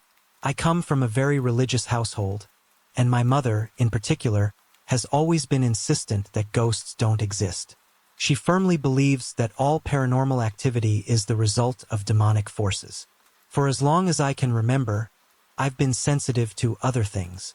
If my mother hadn't stifled my sensitivity, I might have developed into a medium. When I was very young, I had a recurring dream of a witch in my wall. Even today, I remember every detail of it. I would be staring at the wall when it would open up onto a forest with yellow birds in the trees. The yellow birds would transform into two yellow eyes, and as the view pulled back, I'd see a woman dressed in black with those yellow eyes, laughing at me cruelly. I'd wake up screaming, and this dream happened every Sunday night. As I got older, I developed an irrational fear of the corners where the ceiling and wall met in my bedroom. That was around the same time I started hearing voices. They would whisper my name softly, almost imperceptibly. I still hear them occasionally, though it no longer frightens me. I'll save those childhood stories for another time. This particular story is about something that happened when I was 14 and is something I cannot explain. At the time, my family and I were visiting my grandparents in Phoenix, Arizona. My mom, always eager for us to learn, decided we should visit some ghost towns to better understand history. So we went to a ghost town and gold mine called Vulture City near Flagstaff. Right from the start, the place felt creepy to me. I have 3 younger brothers, and while my second youngest, Sean, shared my unease, my other 2 brothers, Mike and Aaron, seemed unfazed. We arrived around 9 a.m. and began walking around the town. First, we visited the original mine shaft, which sloped 60 degrees down into the earth for about half a mile. You could still see the mine car tracks. As we approached the shaft, I felt like I was walking through something heavy, almost as if I was wading through water. My legs felt weighed down, and I had this strange sensation of both being drawn toward and repelled by the hole. Sean didn't like it either, so we decided to move on to the glory hole. The glory hole is the site of a tragic accident. In those days, stealing gold from the mine was punishable by hanging. 9 men had snuck back to the mine one night to steal gold or by chipping away at the stone pillars holding up the mine. Over time, the pillars weakened, and one night the entire mine collapsed, burying the men and their 11 donkeys. No one ever recovered their bodies, and to this day, the area remains a crumbled hole. As Sean and I stood at the edge of the glory hole, I turned to say something to him. His eyes grew wide, and he pointed behind me, mouth agape. I quickly turned and caught a glimpse of a whitish figure in the corner of my eye, but just as fast as I saw it, it disappeared. It wasn't fog or mist. This was the Arizona desert in the morning. We didn't stick around after that. Our next stop was the town's infamous hanging tree. This ironwood tree was where people were hanged for stealing gold, though some stories say only a few men were hanged, and their crimes were much worse, like murder or rape. The tree stood across from the sheriff's office. Aaron and I walked under the tree when suddenly, Aaron clutched his chest and started coughing. He gasped for breath, saying something was pressing on his chest. I grabbed him and pulled him away from the tree. Aaron was only 8 years old, and he wasn't the type to make things up. We hadn't told him about what happened at the glory hole, so his reaction was especially concerning. When we told our mom, she didn't believe us and insisted we continue exploring the town. Finally, we reached an area where ore was processed for refining. The place was a mess. Old conveyor belts, rusty machinery, and random junk everywhere. The building was partially open like a pole barn with a roof about 9 feet high. As I was walking around, I heard a creaking noise overhead. I didn't pay attention at first, but then I realized the board was swinging in a way that didn't make sense. There was no wind, and yet the board would swing, stop midair, then swing again in the opposite direction. Sean was standing right under it, and he looked up just in time to see the board ripped from the wall. It floated for a split second before crashing to the ground with much more force than it should have. Sean jumped back just in time, his face pale. We exchanged worried glances but decided against telling Mom. She wouldn't believe us anyway. Not 2 minutes later, I was by the conveyor belt, looking at some old tools, when I felt a light tug on my jacket. "Aaron, cut it out," I said, assuming he was messing with me. But Aaron's head popped around the corner, and he asked, "What do you say?" I froze. Everyone in my family was in my line of sight, so who had tugged my jacket? Then it happened again, 2 sharp little tugs. I turned around, and as I looked down at the hem of my jacket, I saw it pulled outward, as if someone invisible was holding it. I watched in shock as it was tugged again. I screamed, bolted out of the shed, and stuck close to my dad for the rest of the day. A week later, when we got back home to Florida, I opened up an issue of Arizona Highways magazine and found an article about Vulture City. It was written by paranormal explorers who had experienced strange occurrences in the same machine shed where I felt the tugs on my jacket. The article mentioned that a little boy had died there, losing his head to a conveyor belt in the 1910s or 1920s, and his spirit was said to haunt that area. What's strange is that I had read that issue before our trip but had no memory of the paranormal article until I saw it again. It was as if I had forgotten that part entirely, only to remember once we were home. It was the weirdest thing. Sometimes I wonder if I should have tried to talk to the little boy. Maybe he just wanted a friend, or maybe he didn't like Sean but liked me. Who knows? One thing is for sure, I'm not going back to Vulture City to find out. My boyfriend and I had just moved back to the town we grew up in. All our friends had met this guy named Kyle and had been hanging out at his house quite often. One day, while a lot of friends were at Kyle's place, something strange happened. Our friend Josh had a vision and began acting it out as if he were living in it. He was on his hands and knees, acting as though he was getting stabbed behind the couch, where an X is marked on the floor plan. Everyone was scared and freaking out. I wasn't there when this happened, but I heard all about it later. My boyfriend had been there and witnessed it too. When I started visiting Kyle's house, they told me the story. Intrigued, I decided to verify it by using a Ouija board. The story was that a man had killed his wife and 2 kids. During one session, I contacted a little girl named Elizabeth, who helped confirm the story. After a few sessions, she told us that she wasn't allowed to talk to us anymore because her mom didn't want her to. Eventually, we decided to reach out to the father, despite knowing he was a murderer. Although we preferred communicating with the victims, we pressed forward. One night, I saw the father's apparition clear as day. I had just pulled into the driveway with a friend when I saw him through the window of the enclosed porch. It was dark outside, and I was scared, but I didn't mention it to my friend. We walked inside, and by then, the apparition had disappeared. Later that night, while playing the Ouija board in one of the bedrooms, I told my friend what I had seen earlier. She admitted she had seen him too. She described what he looked like, and it matched exactly what I had seen. It was a comfort knowing I wasn't imagining things. Fatherly love. One afternoon, while all my friends were sleeping, I was on the couch painting my nails, just trying to pass the time.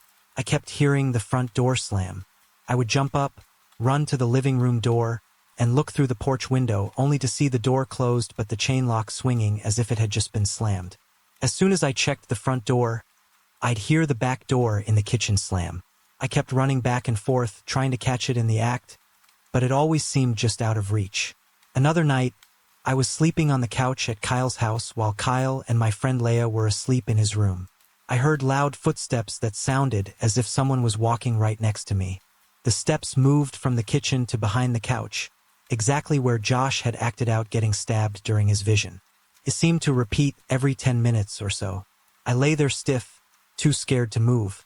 Eventually, I yelled for Leia, who came and turned on the lamp next to the couch. She talked to me for a few minutes before going back to bed. I truly believe that this man killed his family and buried them under the house at the X spot. Kyle often complained about strange things happening, like dishes being thrown around. He would be in bed and hear dishes breaking in the kitchen.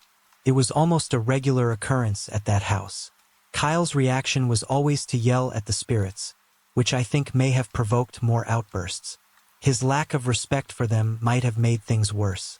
One afternoon, I was playing Ouija in one of the bedrooms with a friend while my boyfriend was in the living room playing video games.